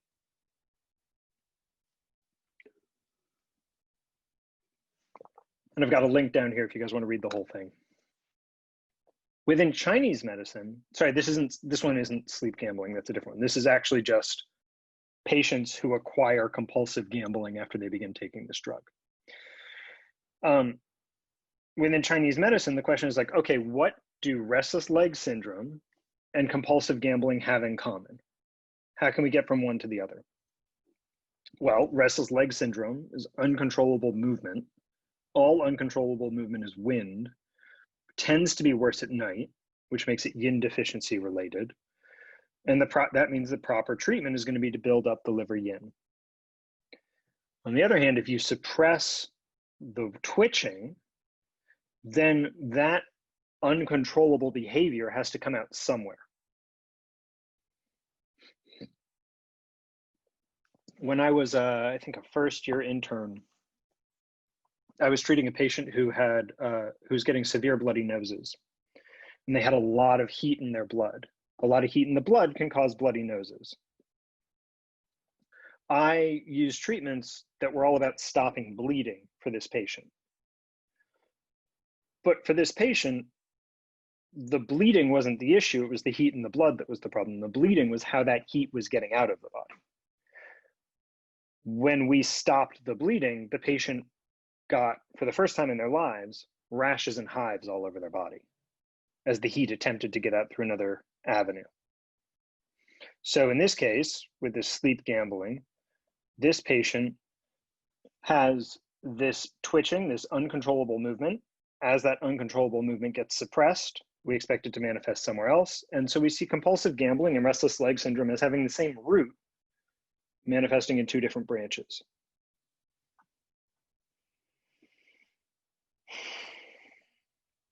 Let's go a little bit further into this case. Normally, this is where I'd like have you guys read in class, but that doesn't go super well over Zoom, so I'm just going to read this off. One patient, a woman seen in the Mayo Clinic Sleep Disorders Center, had a 5-year history of regular nighttime creeping, crawling sensations in her legs, accompanied by the strong urge to move her legs. 2.5 years prior to her Mayo Clinic visit, she had been diagnosed with restless leg syndrome, and treatment with pramipexole was begun. Her symptoms improved, however, a problematic behavior developed soon after she started taking the medication. She developed an uncontrollable urge to gamble when visiting the nearby casino. As the dose increased, her gambling compulsion grew stronger. The transition of her therapy to another dopamine agonist, ropinirole, further increased her compulsion for gambling. Prior to her treatment for restless leg syndrome, she had no history of gambling and viewed gamblers as unfortunate individuals, the authors report. The patient lost more than $140,000 from gambling. Mayo Clinic physicians discontinued the dopamine agonist therapy, and her urge to gamble completely disappeared. But the troublesome leg sensations returned. Her restless leg syndrome is now successfully treated with a non-dopamine agonist, gabapentin, and she has no side effects that we can see. That's my addition, according to the authors. So we changed the drug, we changed the way in which the suppression happens, or perhaps we're now doing something that's actually strengthening the yin, and that symptom goes away. I would be interested to talk to this patient and see if there were other symptoms that we could see.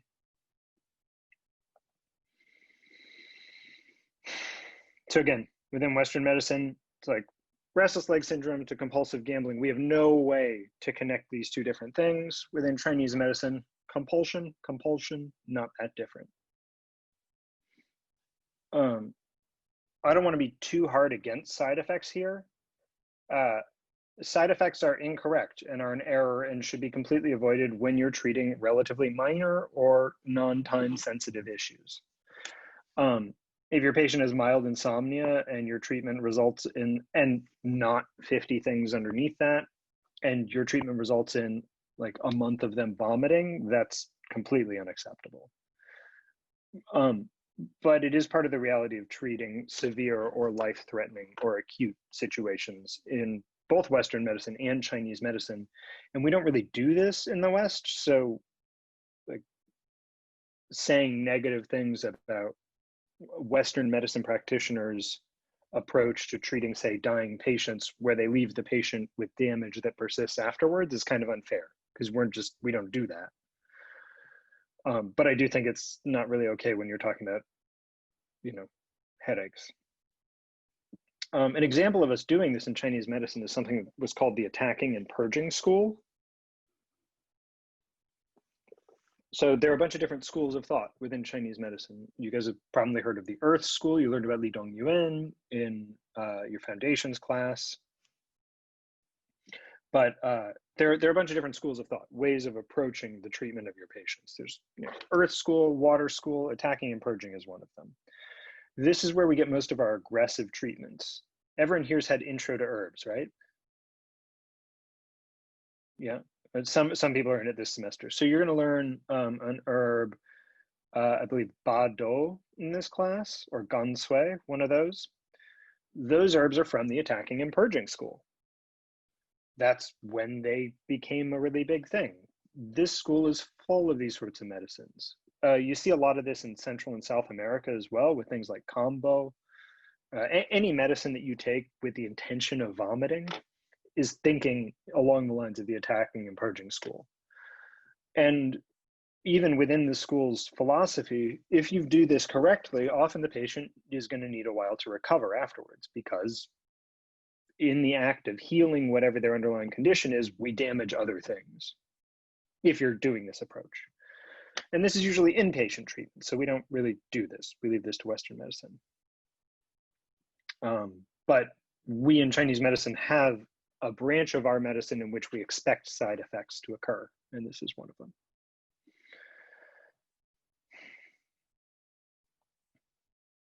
And I just mentioned Bado Gansui to you guys a second ago there.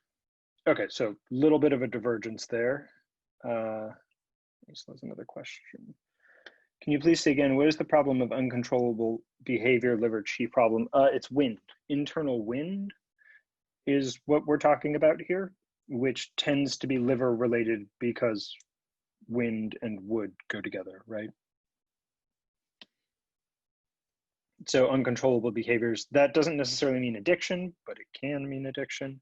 It usually means on a physical level, everything from muscle cramps to the feeling of things crawling on your skin, to eye twitches, to, in more extreme cases, the disorder where you can't control your speech, where you say things, Tourette's can easily be a wind condition. There's often a phlegm component as well. Yep, you're welcome. Okay, let's get back on track. So in this case of this liver yin deficient patient, the easiest solution is to damage the yang, right? The patient's chief complaint is headache, bunch of secondary issues here. And if we damage the yang, we would call this a branch treatment. All we're doing is treating the symptoms. We're doing nothing to address the underlying problem. So what are our other options? We can tonify the yin. If we can build the yin all the way back up so it matches the yang, we should see the headache signs disappear. They should go away. And the side effects will be that all of those secondary issues should also get better. So the patient's insomnia should start going away, and their low energy should start going away, and their irritability and the pain in their ribs. That all should start disappearing as well as their yin slowly builds up. There are a couple downsides to this approach though. It takes longer to do this. You can get rid of that yang in a day if you really get aggressive with that patient. Building up this yin could take weeks to months, at least for it to really stick. And this is a 100% root, and it also is harder to do. It takes more skill on your part to pull that off. And this is a root treatment. So in this case, branch treatment, you bring down the yang. Root treatment, you bring up the yin. If you do this correctly, the headaches won't improve for a little while, and everything else will slowly improve. Often, if you're taking the slow approach, if you're doing pure root treatments, you're going to run the risk of losing patients because they get impatient, and fair enough. I studied with Lonnie Jarrett for a year in Massachusetts and spent a bunch of time around 5-element practitioners when I was there. 5-element practitioners tend to be very, very root focused and tend not to pay much attention to branches. And the joke that I came up with a couple of the other practitioners as we were sitting around after class having a glass of wine was that the 5-element approach is something like, we can get rid of your low back pain, we just have to resolve all the issues you have with your parents from childhood first, and then it will resolve itself. So the 100% root treatment tends to be long and slow, but ultimately bring the whole person up if you can do it. But in reality, you have a small percentage of your patients that are going to be super interested in that. It takes a lot of time, and that means it takes a lot of money to do that. which means that what we tend to do is a balance of root and branch treatment. And it's rare that we go 100% in one direction or the other. Getting this right is a really big part of the art of Chinese medicine. We'll come back to this later.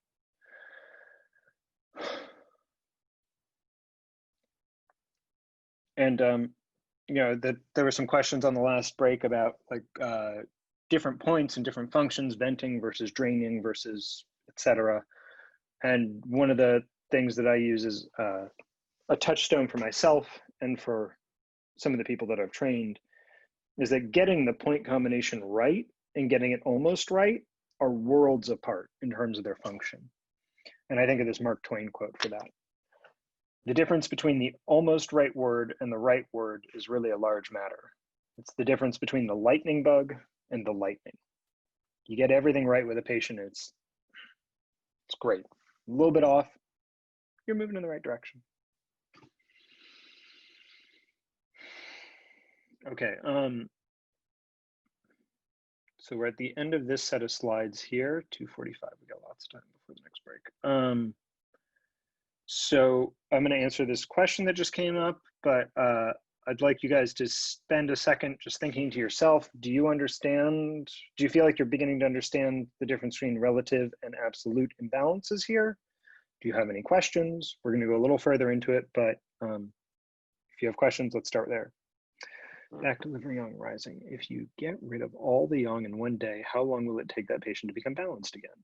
Will long-term damage be caused? Also, is there such a thing as just a headache?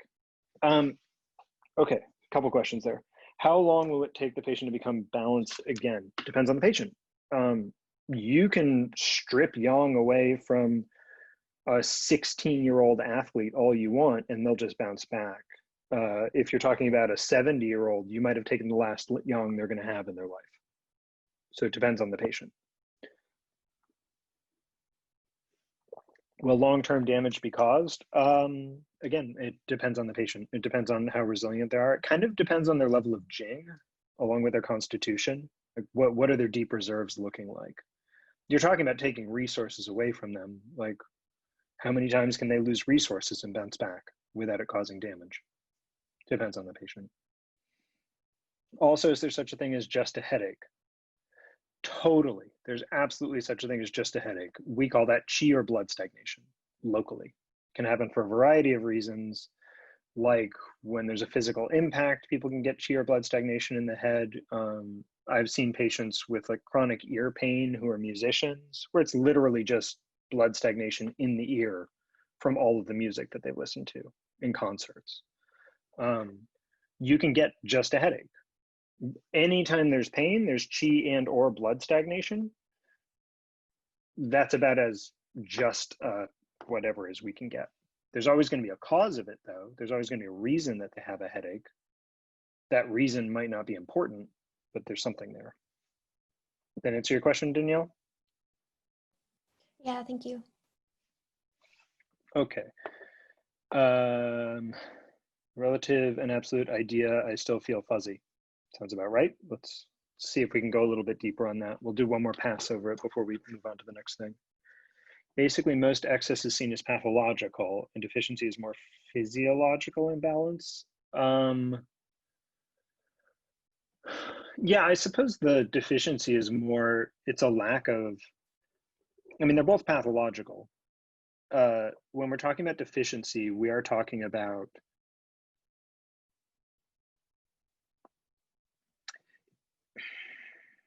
that's kind of hard to answer. Okay, excess is pathological, and the excesses get in the way and block things up and create problems with the production of qi and blood, with circulation, with communication between the organs, and they kind of create more problems the longer they're there. Deficiencies also do that, but they do it because they'll begin to create other problems. Like we mentioned, spleen yang deficiency will generate dampness over time. If we're looking at this as only yang excess, yin deficiency, one factor, which is like, we don't really need to add a bunch more complexity right now, then I suppose that's kind of right. But the reality is that if you have deficiency, you're going to tend to create other excesses. And most people have a couple deficiencies and a couple excesses at the same time. And they're usually from one thing underneath that. But yeah, I mean, the deficiency is more of a more of a physiological imbalance. I'm not sure. I wouldn't use those terms. So it's a little hard for me to answer. Veronica, if a particular yin deficiency developed over X period of time, will it take the same amount of time to rebuild the yin? I would hope not, but I did read that somewhere. No, it does not. It takes a variable amount of time to rebuild depending on how strong the person is. So the younger someone is and the stronger their Jing, the more they can bounce back from horrific things. I mean, like hospitalized after severe illness, and like 6 months later, they're like, it's like nothing happened. Whereas the older you get, the less resources you have, the more things last and take longer to rebuild. I've generally seen yin deficiency bounce back decently quickly. But then there's also the question of what can the practitioner do, right? I mean, some practitioner, you know, you go to an orthopedic specialist who doesn't really do this sort of stuff and it might not really happen. You go to someone where that's all they do and they might be able to do it very quickly. Depends. But it depends because there are many factors involved in it. Okay, let's do one more pass on the relative versus absolute. I'm gonna put this on my whiteboard, and by whiteboard, I mean notebook. And let's just go through this one more time. And you guys just chime in if there's any confusion here.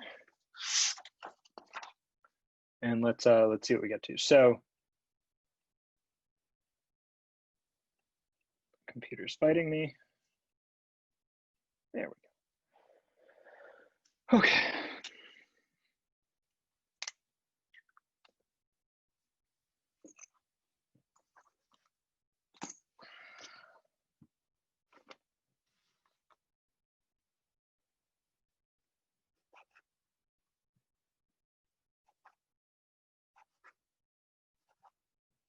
That's not how to do this.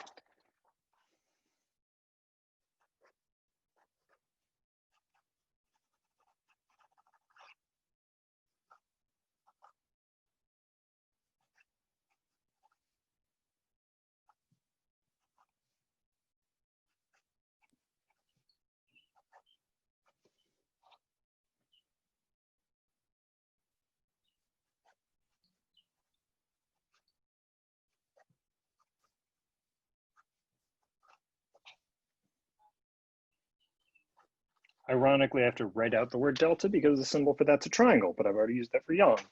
Okay, so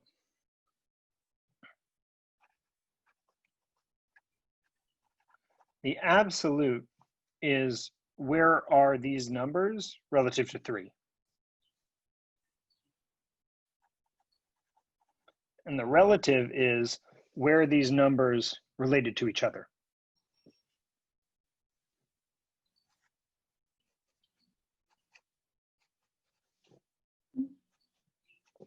And again, made up numbers, right? Okay, so if we're looking at absolute imbalance, here, there is none.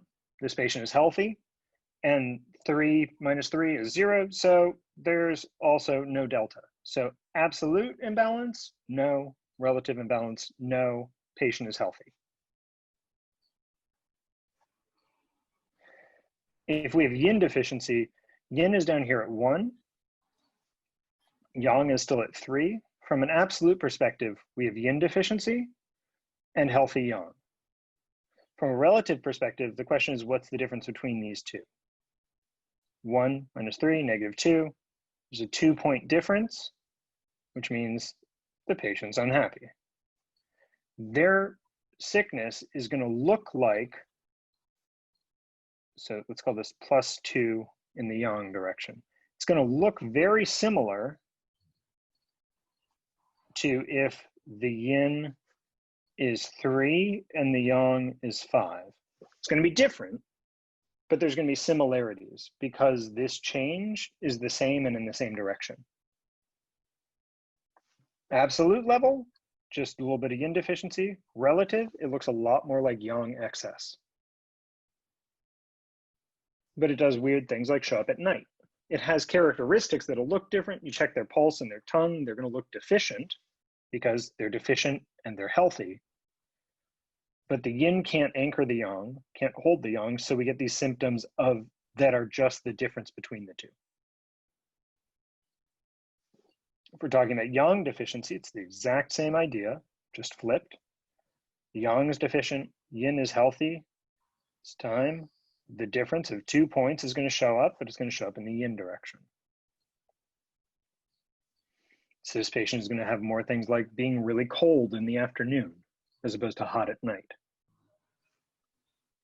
This patient's also unhappy, and it's not going to look that different from yin being 5 and yang being 3. It is going to look different. We can tell the difference. It's not that hard to tell the difference, but there are similarities. Like this situation here looks more like this than it does like this. You with me?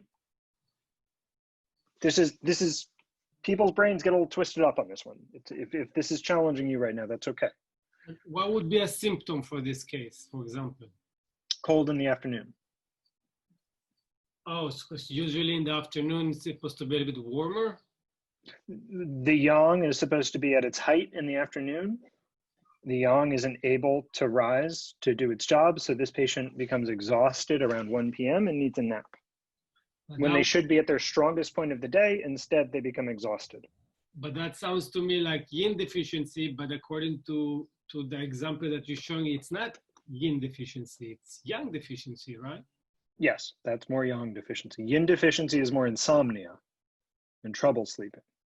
Okay. And Peter, I understand the first 2 lines. Thank you for breaking that down. When it comes to the third one, the person who has 3 yin and 1 yang, why is the directionality to add 2 yin and why it's not 2 yang?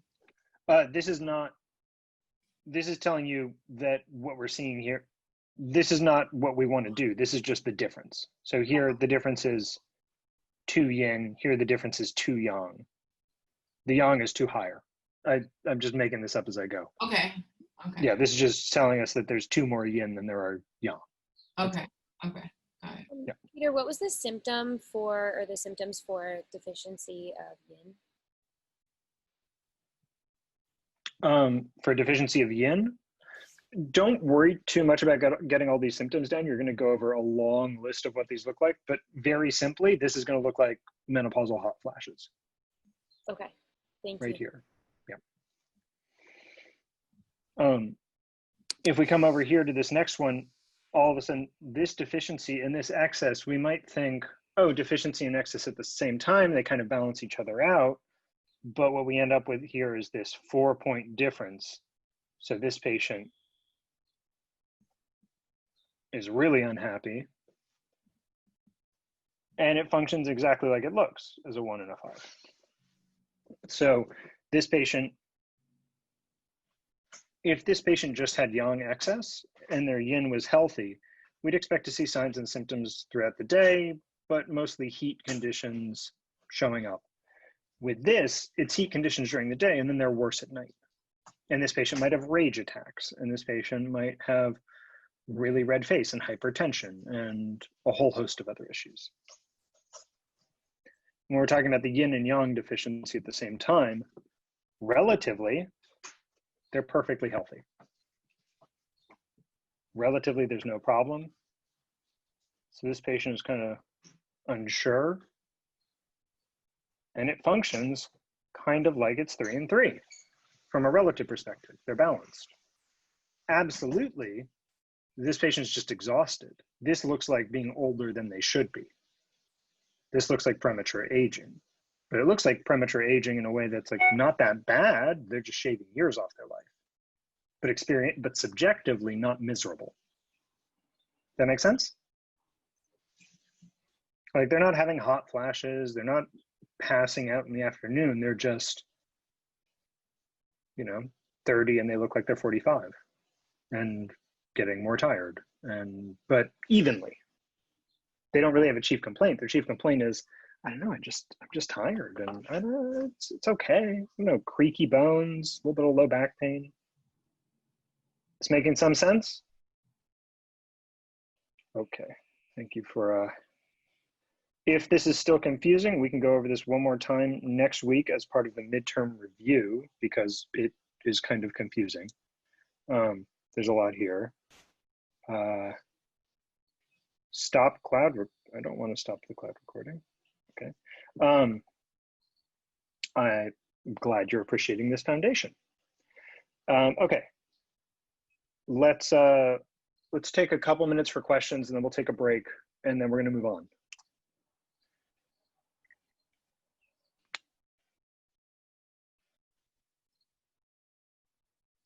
Okay, let's take a 10-minute break. Why do relative imbalances have to include absolute? Sure, so that's a good question. I feel like I had a slide on that didn't show up. Okay.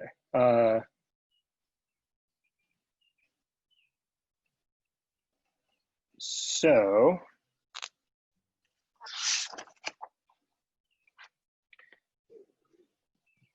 relative imbalances have to also have an absolute imbalance, because at all times,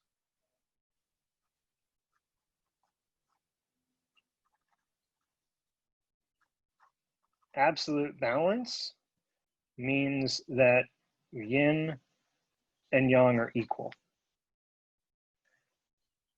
If there's absolute balance, then these are equal. Relative balance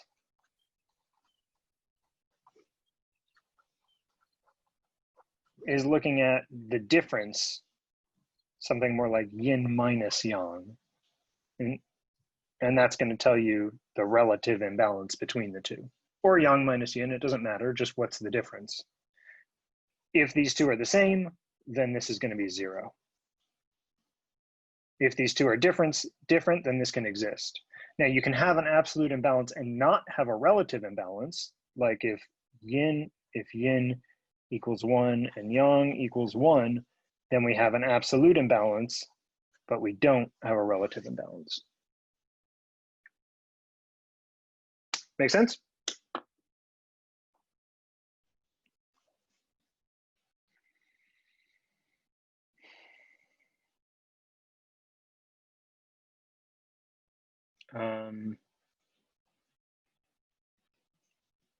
Does that mean yin and yang deficiency relatively seems to be healthy? Yeah, if they're both deficient at the same time, then the patient isn't, they are more sick with less symptoms,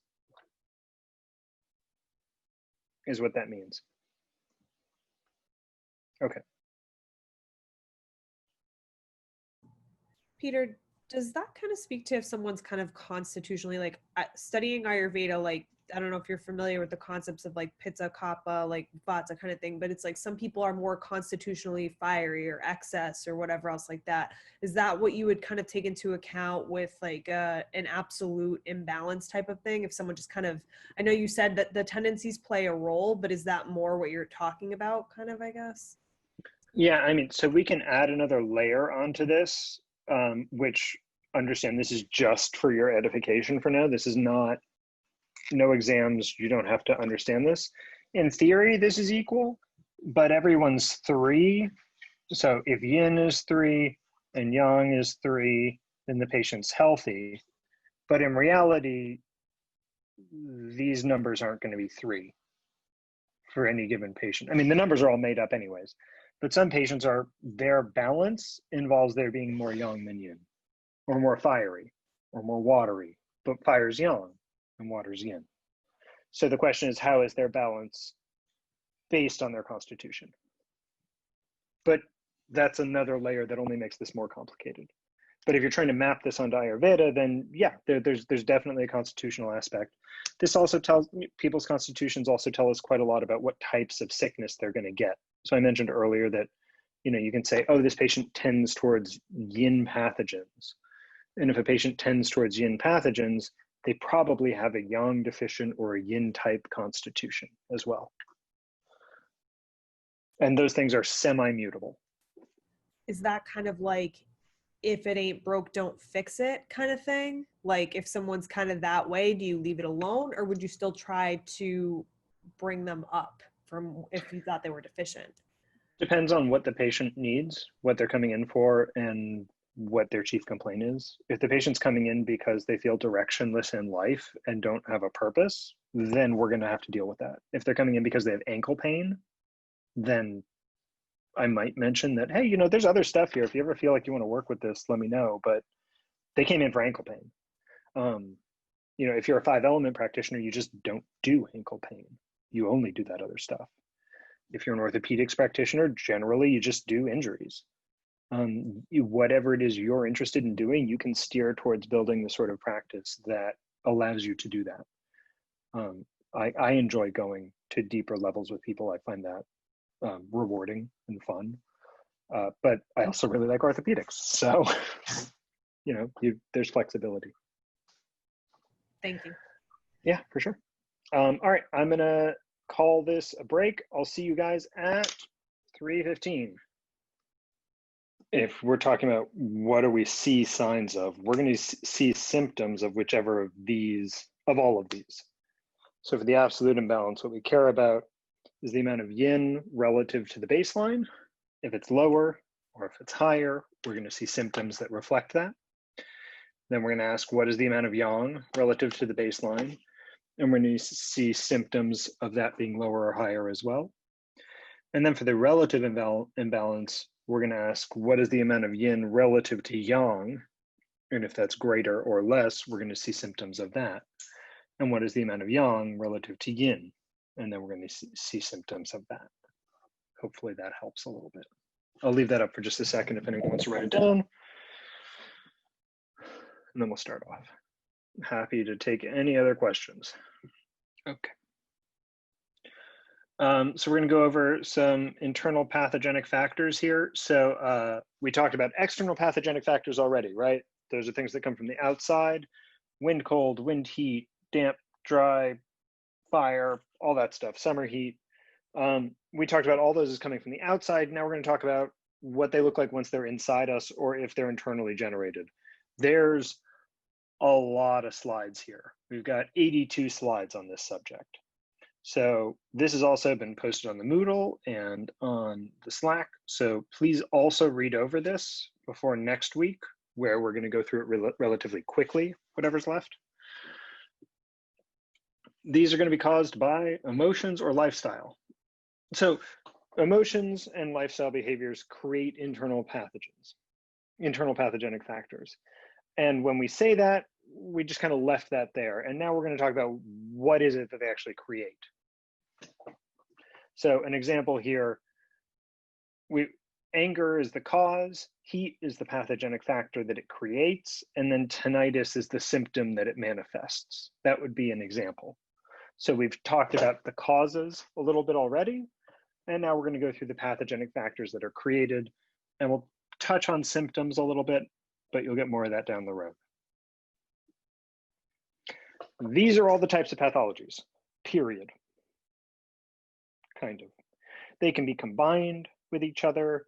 They have different locations, but this is it. And we have internal wind, internal damp, and internal cold here just to help distinguish this a little bit. And Machio chooses to call those internal and the rest not, and I don't really know why.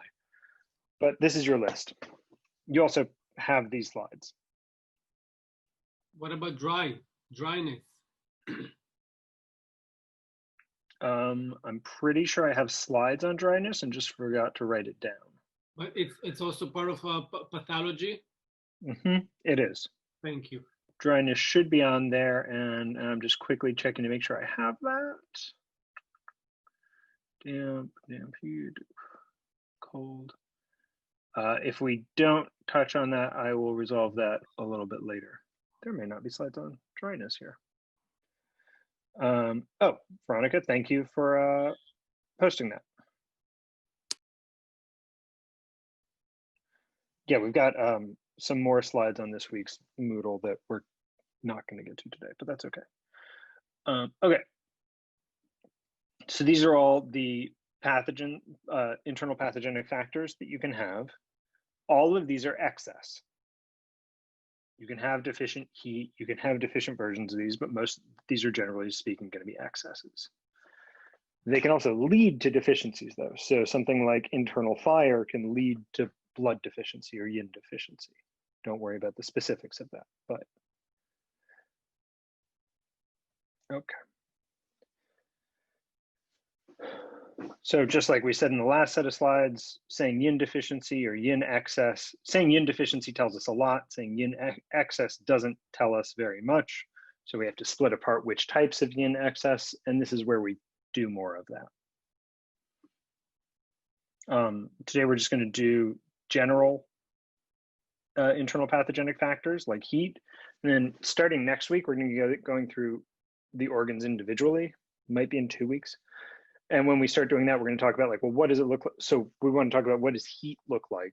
And then we want to talk about what does the liver look like? And then we want to be able to tie those together. So what would liver heat look like? But let's just start off with chi stagnation. This is probably the most common pathology we have. Chi stagnation, everyone has chi stagnation. It's just a question of how much. It can be caused by anything. Every single emotion, behavior, lifestyle pattern, everything can cause chi stagnation. And chi stagnation can cause almost any other pathology. It sounds like that makes chi stagnation a magic bullet of like, it's caused by everything and can cause anything. Therefore, you could get to chi stagnation from anywhere and get from chi stagnation to anywhere. But most of the time it doesn't do a whole lot. It just kind of sits around and creates minor other problems. Chi stagnation is something we all have. And that also means that this is one of the things that we do that's simple preventative medicine.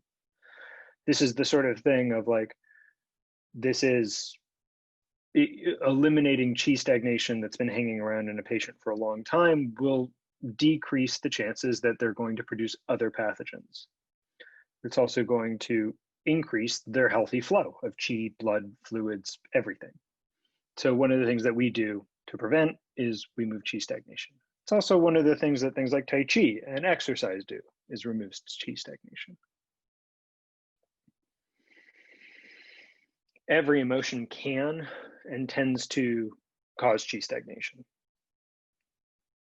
Some of the emotions do it directly. So joy and rumination. Joy slows the flow of chi, which then leads to chi stagnation. And rumination knots and stops the flow of chi, which leads to chi stagnation directly. And then some of the other emotions do something, are a certain movement of chi that then tends to result in chi stagnating. Sorry about me continuing to touch my hair. It's just too long and it's driving me crazy. So anger moves the chi, but afterwards it tends to stagnate. Generally speaking, when people get really angry, you see afterwards that they have this kind of like irritable tightness about them. Shock, sadness, fear, all of these involve moving the chi, and then after the chi moves, it tends to stagnate. Let's use sadness as an example. Sadness dissolves the chi. That causes chi deficiency, especially lung chi deficiency, right? Because of the connection between sadness and the lungs. And that chi deficiency, the lack of chi, causes chi stagnation. We think of this almost like a river. If you have a river that's flowing smoothly because the river's high enough, it just keeps going, no problem. If the river sinks down, then all of the rocks and the bicycle and the car that someone dumped in the river, they all begin poking above the surface, and you begin getting all these little pools forming that look like stagnation. They are stagnation, but if you fix the deficiency, the stagnation goes away.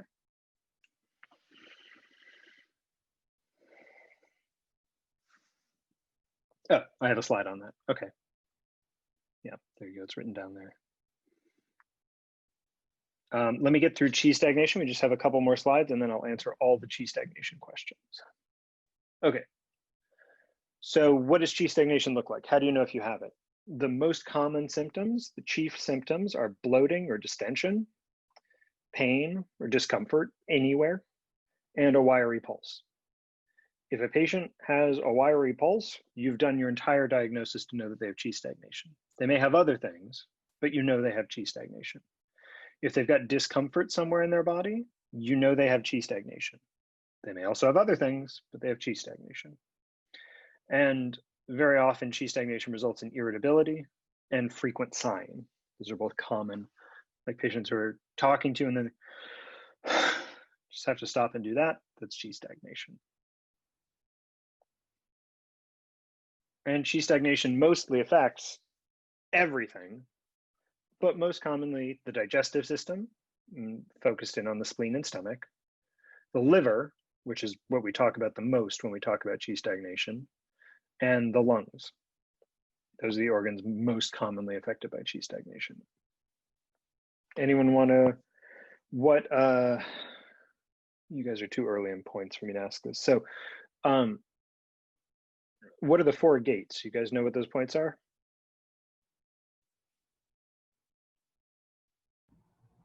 Is it liver 3 and LI4? Yeah, you got it. Just learned it. Hey, very nice.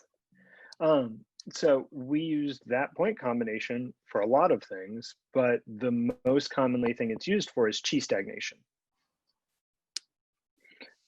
And it does many things. I'm not saying that's all it does, but one of the things it does is chi stagnation. And it does that through opening up the yang aspect of metal, strengthening the large intestine, allowing it to clear things out, and by strengthening and moving the liver chi.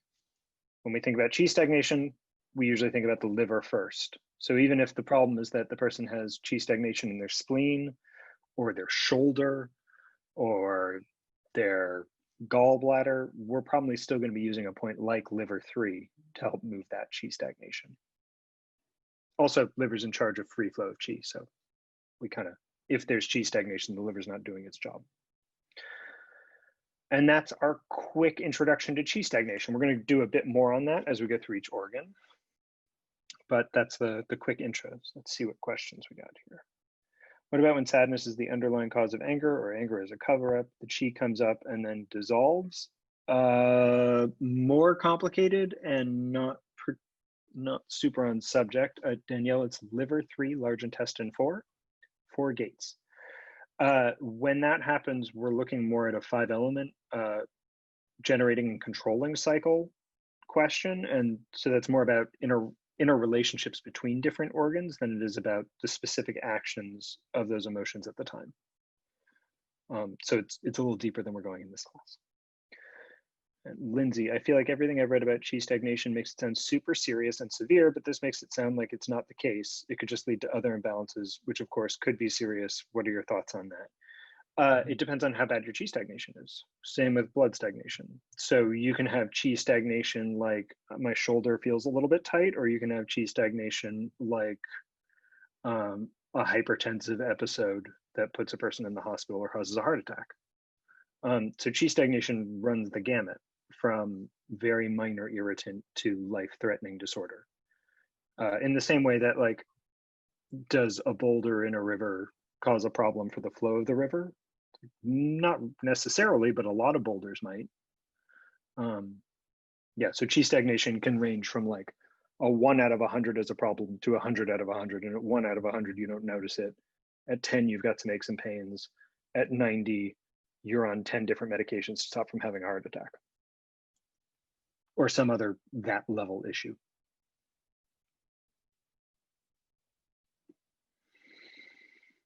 Okay, blood stasis. We've got different terms for this: blood stasis, blood stagnation.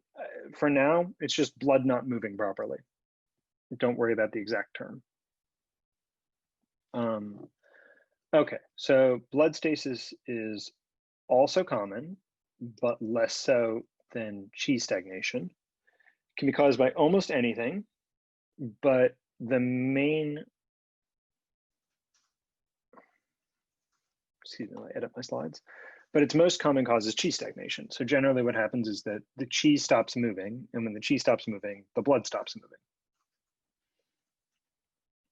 And the main symptom that we're looking at here is local pain, a purplish color, and most commonly and often seen as heavy clotting during menstruation. We're going to see signs on the tongue, purple color, or the sublingual veins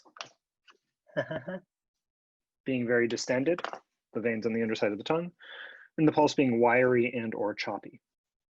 Don't worry about the tongue and the pulse. I'm just trying to introduce these ideas to you. You'll learn them next semester.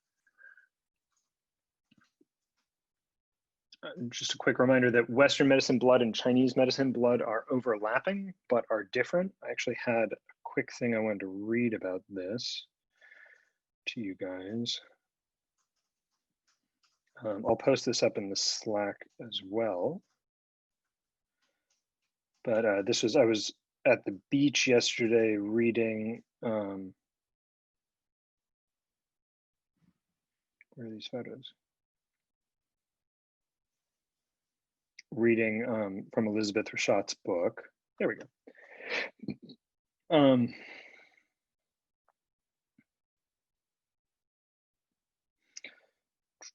So, quote, they're very rich, that's more about that. It is for this, the specificity of blood in relation to other liquids is that it is the only one which, coming from the middle burner, needs the action of the upper burner in order to be what it is. It is for this reason that the blood is a liquid quite different from the others in Chinese medicine. The nutrition that it brings the body is more than just a simple maintenance. It is that which makes life itself, that which gives the inspiration of the spirits. It is because of this that it says in the text that the blood brings life to the body. And in this text, each word is weighted. So this is some commentary on the Huangdi Neijing, talking about the process of creation of blood, where the fluids steam up, go to the heart, and the heart, through the spirit's action within the heart void, transform the fluids into blood and create something that's extra special. Western medicine blood is a red fluid in our body that transports oxygen and removes waste because there's no space for the spiritual side of it there.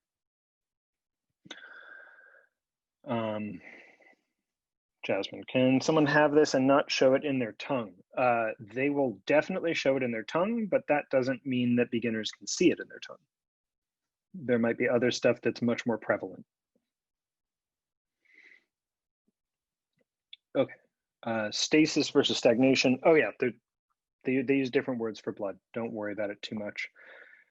Especially with acupuncture, it really doesn't matter. Within herbal medicine, we've got different ways that we talk about moving blood. You can regulate it, you can invigorate it, or you can break blood.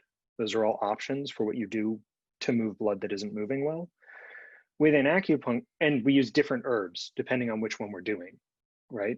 So if we want to move blood, we might use like a large dose of a weak herb. If we want to break blood, which means very, very, very aggressively move blood, we don't increase the dose of the weak herb, we switch to a strong herb, generally speaking. Within acupuncture, we tend to do things more like leave the needles in longer, add topical herbs to the person's body, include cupping or gua sha, or needle more aggressively, or bleed them, depending on how strong we want to be. I might use the same points if I'm looking to gently move. If I have a patient who comes in whose chief complaint is painful menstruation and it's due to blood stagnation, on one patient, I may use the same points for two different patients, and on one I just gently stimulate the needles, and on the other you're really going to town to get things to move. Needle more aggressively. Yeah, get more the qi on the needles, get more sensation. You can use your needle technique once you guys learn about needling to control most of the treatment through what you're doing with your hands with the needles. It's not just the point, it's then what you do with it. Whereas herbology is more about acupuncture is a lot more like stovetop cooking, and herbology is a lot more like baking. With the stovetop cooking, you can make little modifications, you can change things, a dash of that, a bit of this. With the herbology, it's more about figuring it out in advance, and then you check back in later and see how it went. Okay. This is going to be something you can probably expect to see on some exams in the future. The only two ways that we get pain, period, are chi stagnation or blood stagnation, or blood stasis, or any of the other terms for chi or blood not moving. Nothing else causes pain. Dampness doesn't cause pain, phlegm doesn't cause pain, dryness doesn't cause pain, fire doesn't cause pain. Those things can cause chi or blood stagnation, which then causes pain, but the only things that result in pain are chi or blood stagnation. So if the patient says, I have pain, then you already know one thing, which is that they have some sort of stagnation of chi or blood. If we're talking about chi stagnation, we're generally talking about mild to moderate pain and relatively diffuse. So a patient who comes in who's like, I don't know, my shoulder's just kind of sore and a little stiff, that's more likely chi stagnation. Blood stagnation tends to be more sharp or stabbing or localized. So the patient who comes in is like, I got a knot right here, I can poke it and it hurts a lot. That's more likely to be blood stagnation. These are the only causes of pain. And anything else which appears to cause pain does so because it creates one of these. So at some point, you're probably going to hear that cold type pain is the worst type of pain in Chinese medicine. And that's true. But it's true because it creates fairly severe blood stagnation, not because it itself is doing it. So blood stasis can cause chi stagnation. It can cause cold because you prevent the movement of warming substances to the area or prevents the blood itself from warming an area. It can cause heat because often when you get stagnation, you generate friction at the point of stagnation and heat shows up. Blood stagnation can cause chi deficiency because you're not able to get resources where you need to nourish the organs that would create the chi. It can cause phlegm for the same reason. It blocks the fluids from moving to the area. The fluids congeal and create phlegm. And blood stasis itself can cause injuries. It both is caused by and can cause injuries. Sport injury pain is also in that category. All pain is sheer blood stagnation. There is no other source of pain. We've got tissue damage, which is a little bit further along than this, but even that, it's the sheer blood stagnation in the tissue damage that's causing the pain.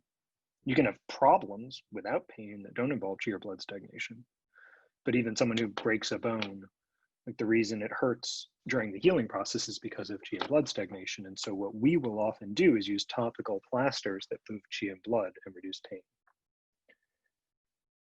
What do I mean that it can cause injuries? So someone walking along with low back pain who suddenly throws out their back might be due to blood stagnation in that area.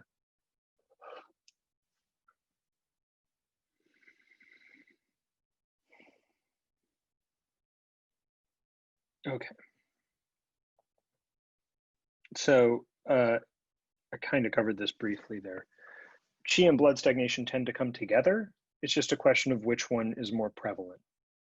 Chi stagnation is relatively airy and fluffy and easy to get rid of, and blood stagnation is a little harder, but not necessarily hard to do. But because they travel together and they work together, if one slows down, the other tends to. So when we're trying to separate chi stagnation versus blood stagnation, we're really asking which one's the dominant type of stagnation, because we're going to use different herbs and different points to regulate that.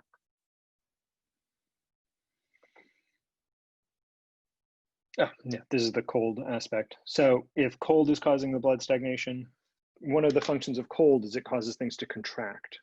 Anyone here ever wake up with a crick in their neck where they can't quite turn their head? That tends to be a local invasion of cold into the neck, causing blood stagnation. DT in this situation is due to Sunmi.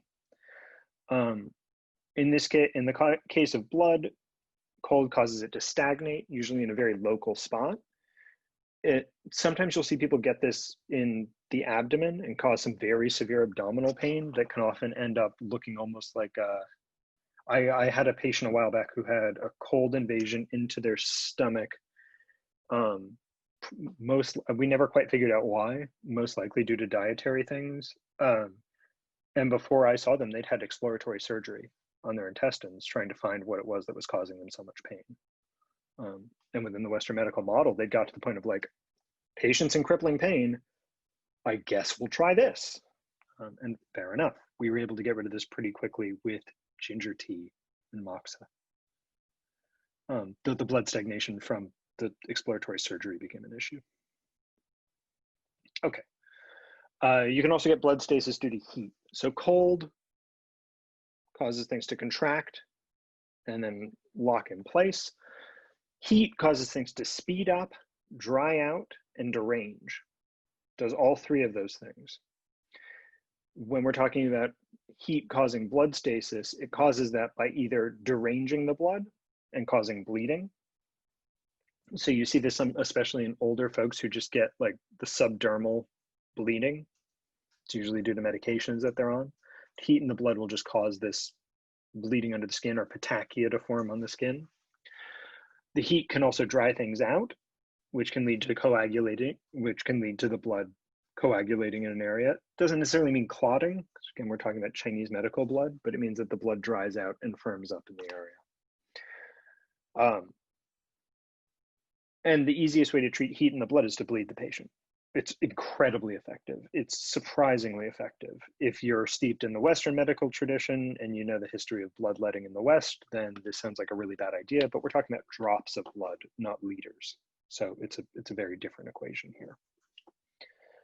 Let me get through the blood stagnation and I will answer these questions. Well, that's kind of a relevant one. Okay, why does Western medicine recommend icing sports injuries often if it can cause stagnation? They don't. They used to. They've stopped doing that, but the information hasn't filtered down. They recommend that because it stops pain and it stops inflammation. But even a cursory examination of the way that ice works within Western medicine would say that it's also going to make circulation worse. Things like cryotherapy, where you're going cold to hot to cold to hot to cold to hot, seem to be kind of okay and tend to move the blood. But what we use is herbal ice. We use products that have all of the benefits of reducing inflammation of ice without any of the downsides of causing stagnation that causes future problems. Like, while Western medicine might recommend icing sports injuries, most of the people that I've known and treated who've been athletes for a while hurt everywhere.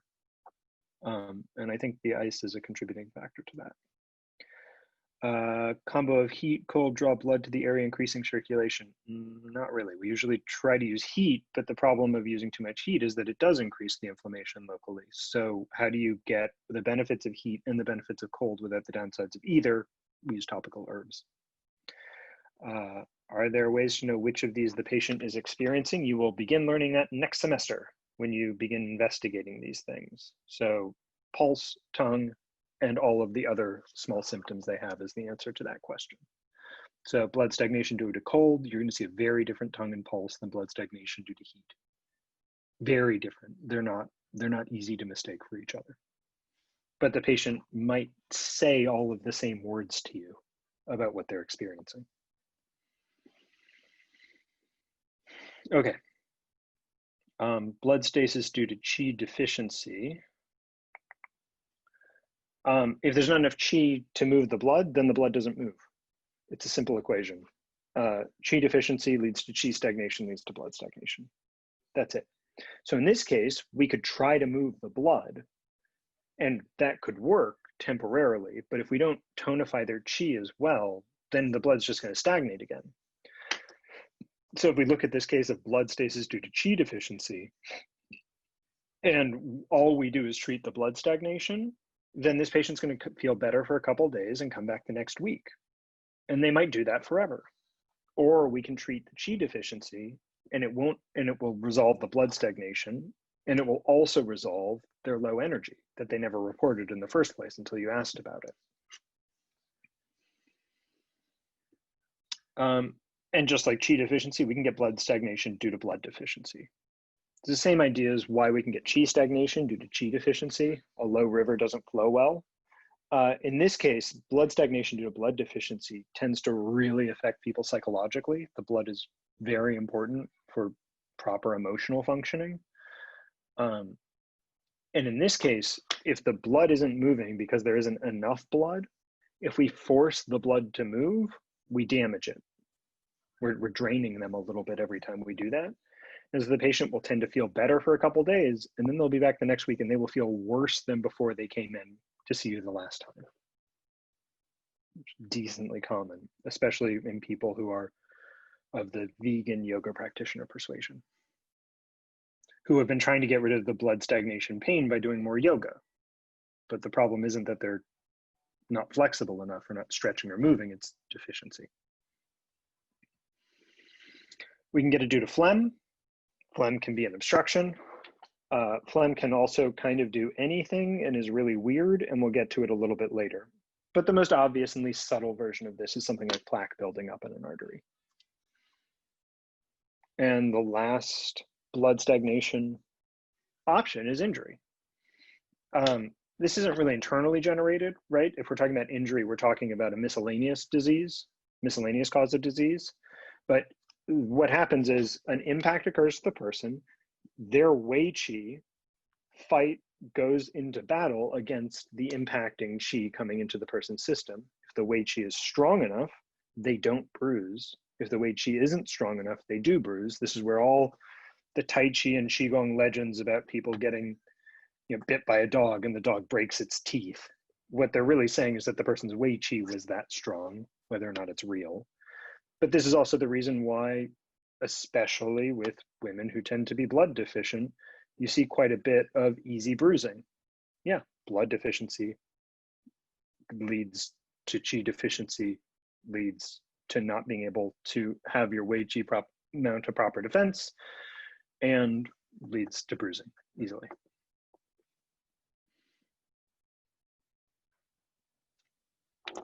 So we generally are going to regulate the blood.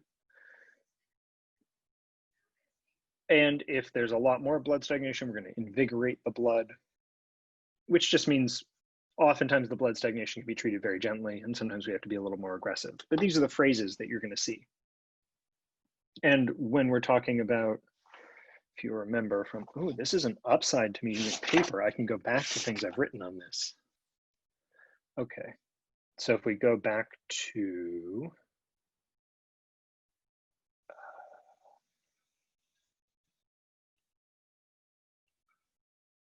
if we go back to this, the difference between regulate blood and invigorate blood is going to be the treatment principle. Which one are we trying to do? And then based on that treatment principle, we'll decide the treatment. So if you want to regulate blood, then you're going to be using relatively gentle points to move the blood. And if you want to invigorate the blood, you're going to be using more aggressive points. Might be the same points with different technique, but that's where that manifests.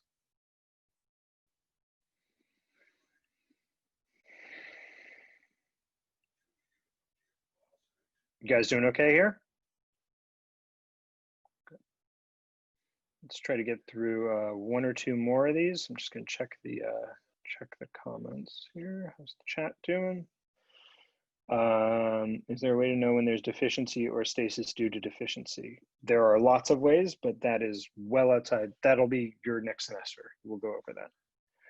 If the emotions or movements of Qi, why is the blood so important and have such a psychological impact? Because of its connection to the heart. Emotions are movements of Qi, but memories are stored in the blood, and we get a lot of a person's emotions are movements of Qi, but those movements of Qi are also generated at times internally based on some deeper concepts that we're not really going to get into here, like a person's Ming, their brightness, their destiny, or their other concepts about why a person's here, and the person's blood is important for that. So one of the things you see with blood deficiency, for example, is a feeling of being overwhelmed by everything that then results in a lot of fear and anxiety in your patients. And often that fear and anxiety can be removed just by building up their blood. And they can have all the reasons in the world why they're afraid and anxious of the things that are around them, and they don't even have to be wrong. They can be totally justified in their feelings, yet when they have more blood, they just kind of stop caring. Can one have blood deficiency and not easily bruise? Yes, they can, but they're more likely to easily bruise if they have blood deficiency. People can also have healthy amounts of blood and still bruise fairly easily, but they go together pretty frequently. How would you treat blood deficiency? What is the mechanism of creating more blood? We have the blood production flow chart in the week 1 slides. But the basic answer to that is we need the spleen, heart, and kidney to all do their job properly. And we need the person to be bringing in food that's capable of creating blood. If they do both, and we need to make sure that they're not losing blood in an excessive manner through internal bleeding, through menstruation, through, that's really it. External bleeding, I guess. And as long as they're not losing too much blood, they're capable of making blood, and their food has what they need to make blood, then they make blood. But you need the spleen, heart, and kidneys to all be working properly to do that. What would be a food that builds blood? Blood. The best way to build blood is to eat blood, not human blood, other blood. So blood sausage, blood cakes, that's the fastest and easiest way. After that, it's meat, preferably mammalian meat. If we're talking about vegetables, we're talking about hearty, colorful root vegetables, sweet potatoes and beets. Rare steak, sure, yep, that'll do it. Okay, let's get through at least one more here. Good questions, appreciate it. You guys are participating well, and that makes this class much easier. It's still odd teaching online when I can't see all of you at once, so the participation is very helpful. Okay, so internal wind, we talked about this briefly with the little case study about the patient with restless leg syndrome a little while ago, so let's go a little deeper here. Internal wind is common, but you see it most of the time in the elderly. I don't know if you guys have spent much time around the elderly. There are lots of conditions that you get with geriatric patients that involve tics appearing, from Parkinson's to facial tics to spasms and cramps. All of that is internal wind. In fact, internal wind is any and all involuntary movement, including lack of movement, like paralysis. There's often other things involved in paralysis, but that's a component. So tics, dizziness, which makes you want to move in ways that you're not really controlling, or vertigo, numbness, tingling, pins and needles, all that is wind. If you combine wind with phlegm or with heat, then you're talking about disorders that can be potentially dangerous, seizures or strokes or sudden fainting. But most of the time, we're just talking about blood or yin deficiency causing wind, resulting in involuntary movements. Nerve damage can cause internal wind. There's usually more to that picture that is outside of the scope of this class, but yes, it can. Like Bell's palsy is considered a type of wind strike to the face, and that's damage to the 7th cranial nerve. Of like a semi-unknown origin, like maybe viral. Okay, and internal wind is going to be generally associated with the liver. So when we say generally associated with the liver, we mean probably the cause and probably the solution both sit with the liver, or at least a large cause and large aspect of the solution. It's caused by heat, fire, yang rising. Yang rising meaning a relative imbalance between yang and yin, with yin being deficient or yang being a little excess. Blood deficiency or yin deficiency. Those are the things that can cause internal wind. Heat, you guys might want to know what heat does, because I've mentioned it a second time here and we'll probably mention it again. Heat does 3 things: speeds things up, dries them out, and deranges them. The deranging is or leads to wind. And this manifests as convulsions, involuntary movement. If you've ever had a high fever or seen someone with a high fever who's kind of thrashing around, that's wind due to heat. If you see wind due to heat like this, you're going to be calling 911. Or at the very least, this isn't your scope of practice really anymore. If you're on a desert island, you might start bleeding this patient. There are a couple other options to consider. There's a lot of good herbal options, but really we're getting into the maybe emergency territory if there's a lot of internal wind due to heat. And we're very much calling 911 if it's internal wind due to fire. Both of these look a little bit like an updraft caused by a campfire, in that this wind tends to go up to the head. And this is a type of internal wind that can lead to strokes. This is like a hypertensive, a person with hypertension who has a stroke is often having internal wind generated by an internal fire. This isn't really our scope of practice. Hopefully they're already in a hospital if this happens. The only real difference that I want you to know for now between heat and fire is that fire is more heat. They're basically the same for now. Fire is just more of it.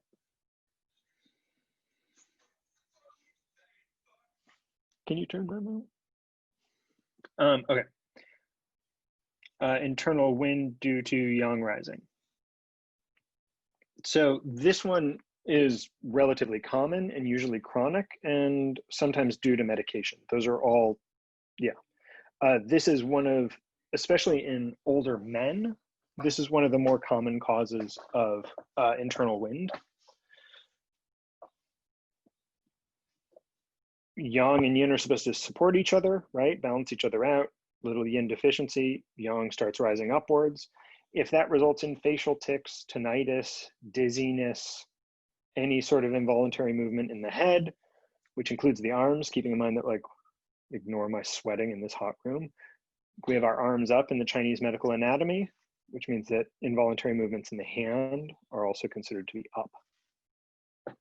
So we would expect to see all of those things, and then we'd also expect to see some yin deficiency signs and symptoms, especially liver yin deficiency.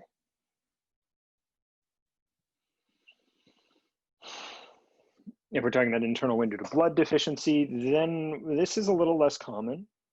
And when we say elderly here, we tend to mean substantially older elderly. So this is more like the last 10 years of someone's life elderly. And we also see it in malnourished people. We've got a decent amount of malnourished people in the US from this perspective. They're often spending quite a bit of money on food, but they're often eating very much the wrong food, or their digestive system isn't working very well, so they can't extract and make blood. So insufficient blood leads to empty space in the vessels. There is no such thing as that emptiness, so we get wind. Obviously not Western medical blood. If you've got wind in your blood vessels in a literal Western medical sense, you should call 911. In this case, it's a little more metaphorical. The place that you see this that isn't malnourished people, elderly people, is young and young female vegan yoga practitioners. It's an archetype. You'll see it. Not necessarily anything wrong with being vegan, but a lot of vegans are actually just pastatarians, which isn't really the same thing. And so what you would expect to see is blurry vision, tremors, dizziness, potentially tics. You may see floaters in their eyes as well, or they may see floaters in their eyes as well. And then the internal wind due to yin deficiency is, in my experience, the most common one. And this is most of the diseases of old age with tremors and tics. You see, this is common for both men and women who are elderly. You tend to see more of the liver yang type with men, but this is probably the most common for both sexes.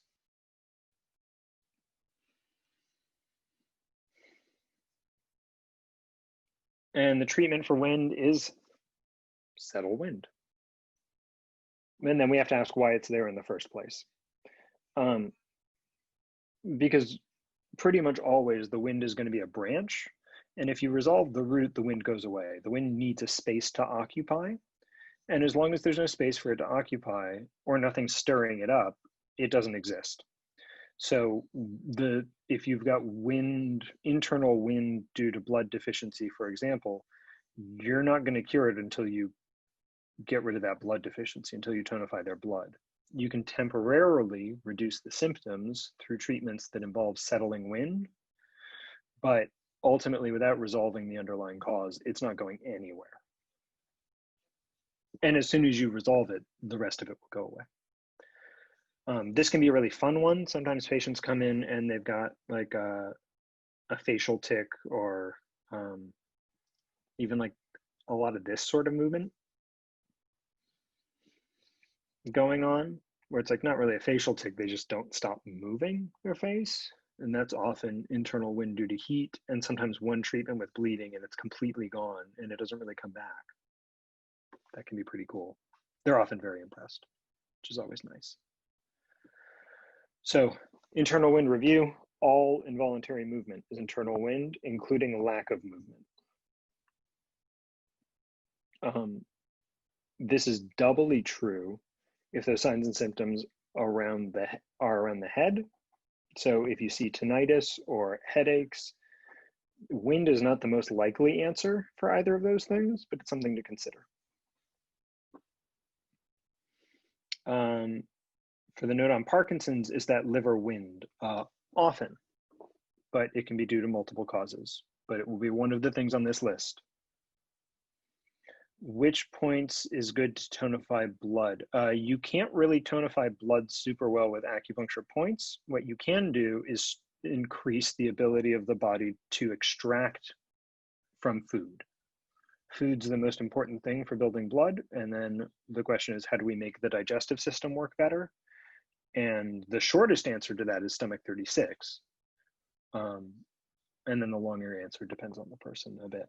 But yeah, to make you can't really make blood or yin with acupuncture points. You can only direct the body to attempt to make more of those things, and then make sure you have the building blocks and that everything's lined up, and then it should fall into place. So stomach 36, stomach 25, Ren 6, Ren 4, Ren 12, heart 7, kidney 3. That would be a good blood building combo.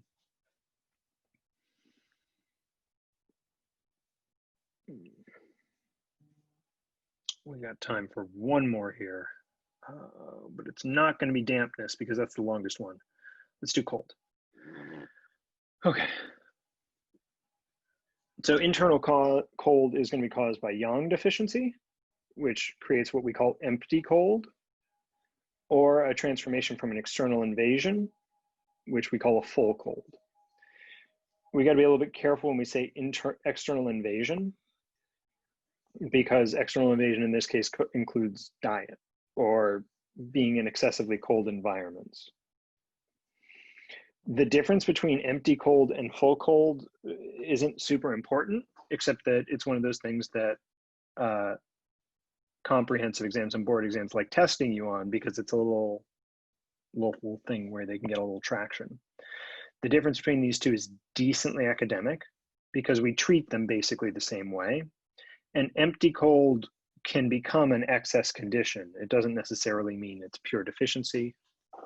So just know, you should probably know for future multiple choice exams that yang deficiency is empty, that empty cold means there's yang deficiency, and full cold means transformation from external invasion. I don't particularly care, but you should. I cared when I had to take exams.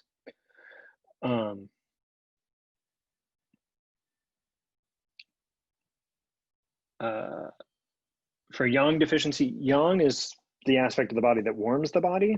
It's a little more complicated than that, but it does. And if it's deficient, then you have less warmth. That doesn't necessarily mean you have a cold pathogenic factor in your system. A lack of warming and the presence of cold aren't necessarily the same thing.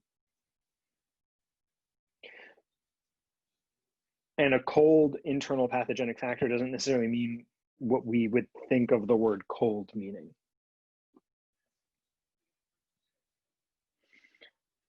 So what does cold look like? The main sign of cold, an internal cold invasion, an internal pathogenic factor that is cold in nature, is pain, which is improved by heat. That's the sign that we're looking for primarily. I think I've seen a lot of this with IBS. All sorts of digestive, intestinal issues, lots of internal cold. We've also got some common signs. It's frequent that the patients will feel cold, but they don't necessarily have to. Often these patients feel somewhat cold to the touch in the area that they have this. You often see thin discharge, so clear to whitish discharge and a bright white complexion. There's a lot of discussion of complexion. Of course, you need to have worked with enough people with similar features, similar phenotypic expressions, to know what a bright white complexion would look like from if you're working with someone from Nigeria versus someone from Brazil versus someone from Norway. The slow pulse is one of the main signs of cold, but it can mean a few other things. Often what we see in practice, though, is a choppy pulse because of the pain. Pain tends to cause a choppy pulse. Internal cold is not very common. Lack of warmth and damp cold are much more common. But if someone actually has internal cold, we, treat that through warming, mostly using moxa and herbs. Acupuncture needles by themselves don't have a ton to offer for treating internal cold. This is one of the places where moxa becomes semi-mandatory. There are other ways to warm, like there are spaces that won't let you use moxa that you may end up renting. You can use topical essential oils for this. Heat lamps can help, TDP lamps can help, but you need to actually apply heat to the area to get that to go away.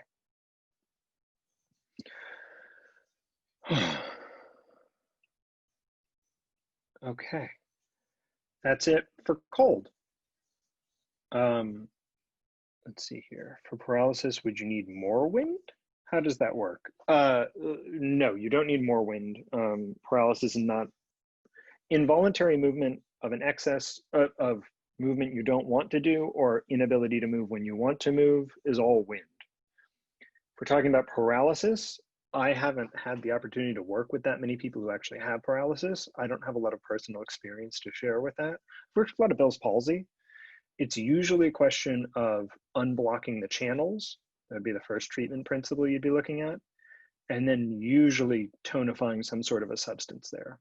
The unblocking the channels can be somewhat difficult. This is one of the places that we use some herbs that are still strange by modern conception.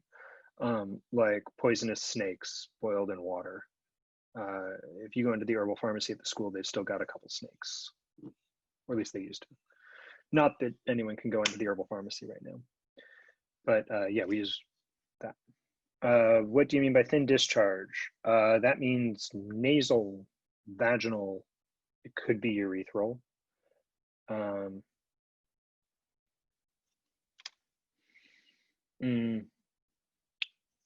What does it mean that lack of warmth is damp cold? What I've got written here is lack of warmth is much more frequent, as is damp cold. Those are two different things.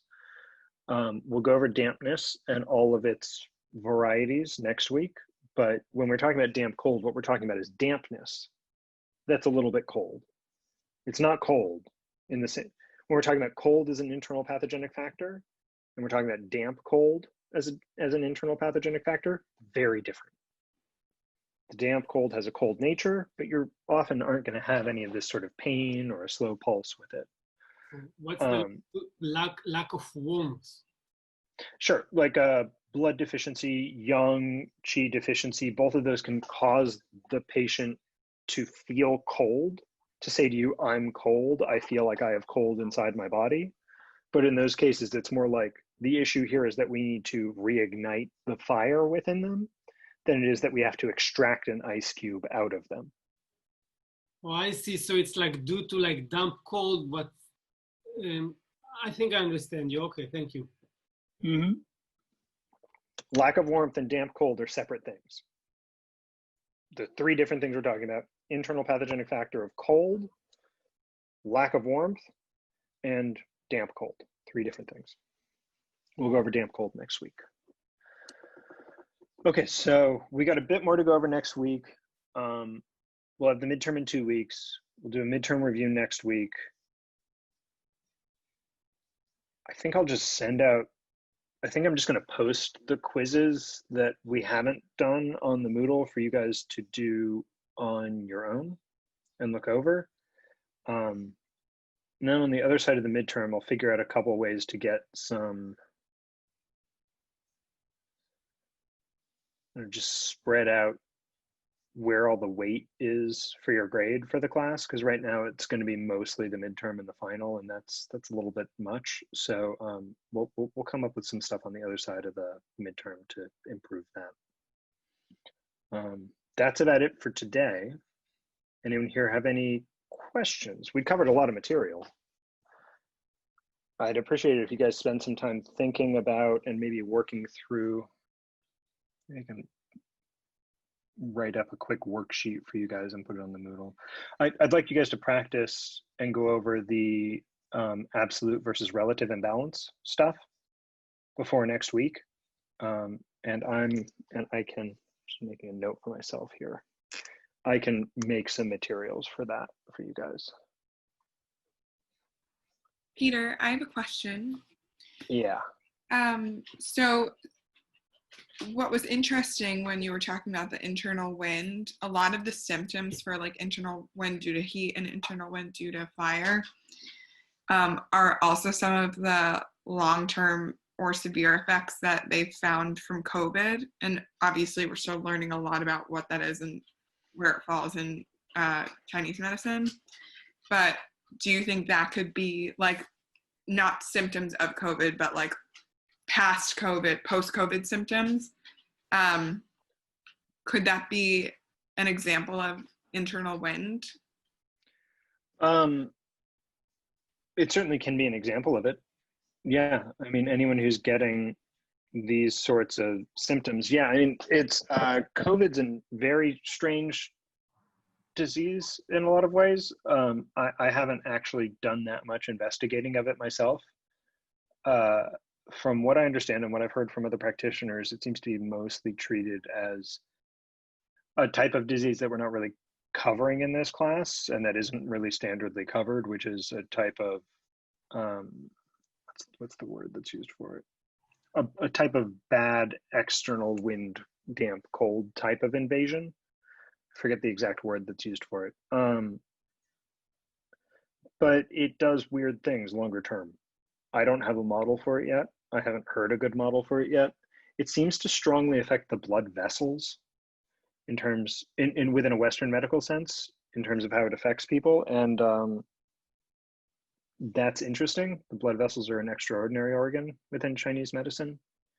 It's kind of a big deal for us that they're getting damaged fairly severely by this. So yeah, I don't, as far as I'm concerned, we're still in the fog of war with COVID, which means that any information that we're learning at this stage is somewhat suspect. So because I'm not on the front lines working with it, I know a couple of people who are, but I'm not.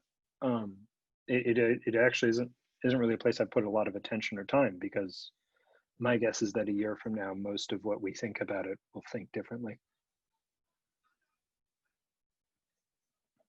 But regardless of what it is, it's complicated. It's not falling into any of our easy boxes. Like, yeah. So if it was, that'd be great. We have herbs for all those things. And as it is, we have things that help a lot, but yeah, it's complicated. All right, you guys are officially done for today. I'll hang out for another handful of minutes and chat with anyone who wants to chat. Otherwise, I'll see you next week. We'll do a midterm prep. Your midterm's in 2 weeks. I'll figure out how to get the school to make that work right. Yeah, thank you guys. You've been great. I appreciate you guys making it to class. If anyone's having, like I said, if anyone's having trouble, if you guys notice anyone who's not around or missing, make sure, let them know I'm here. You can contact me. Super available on the Slack. Yeah, thanks guys.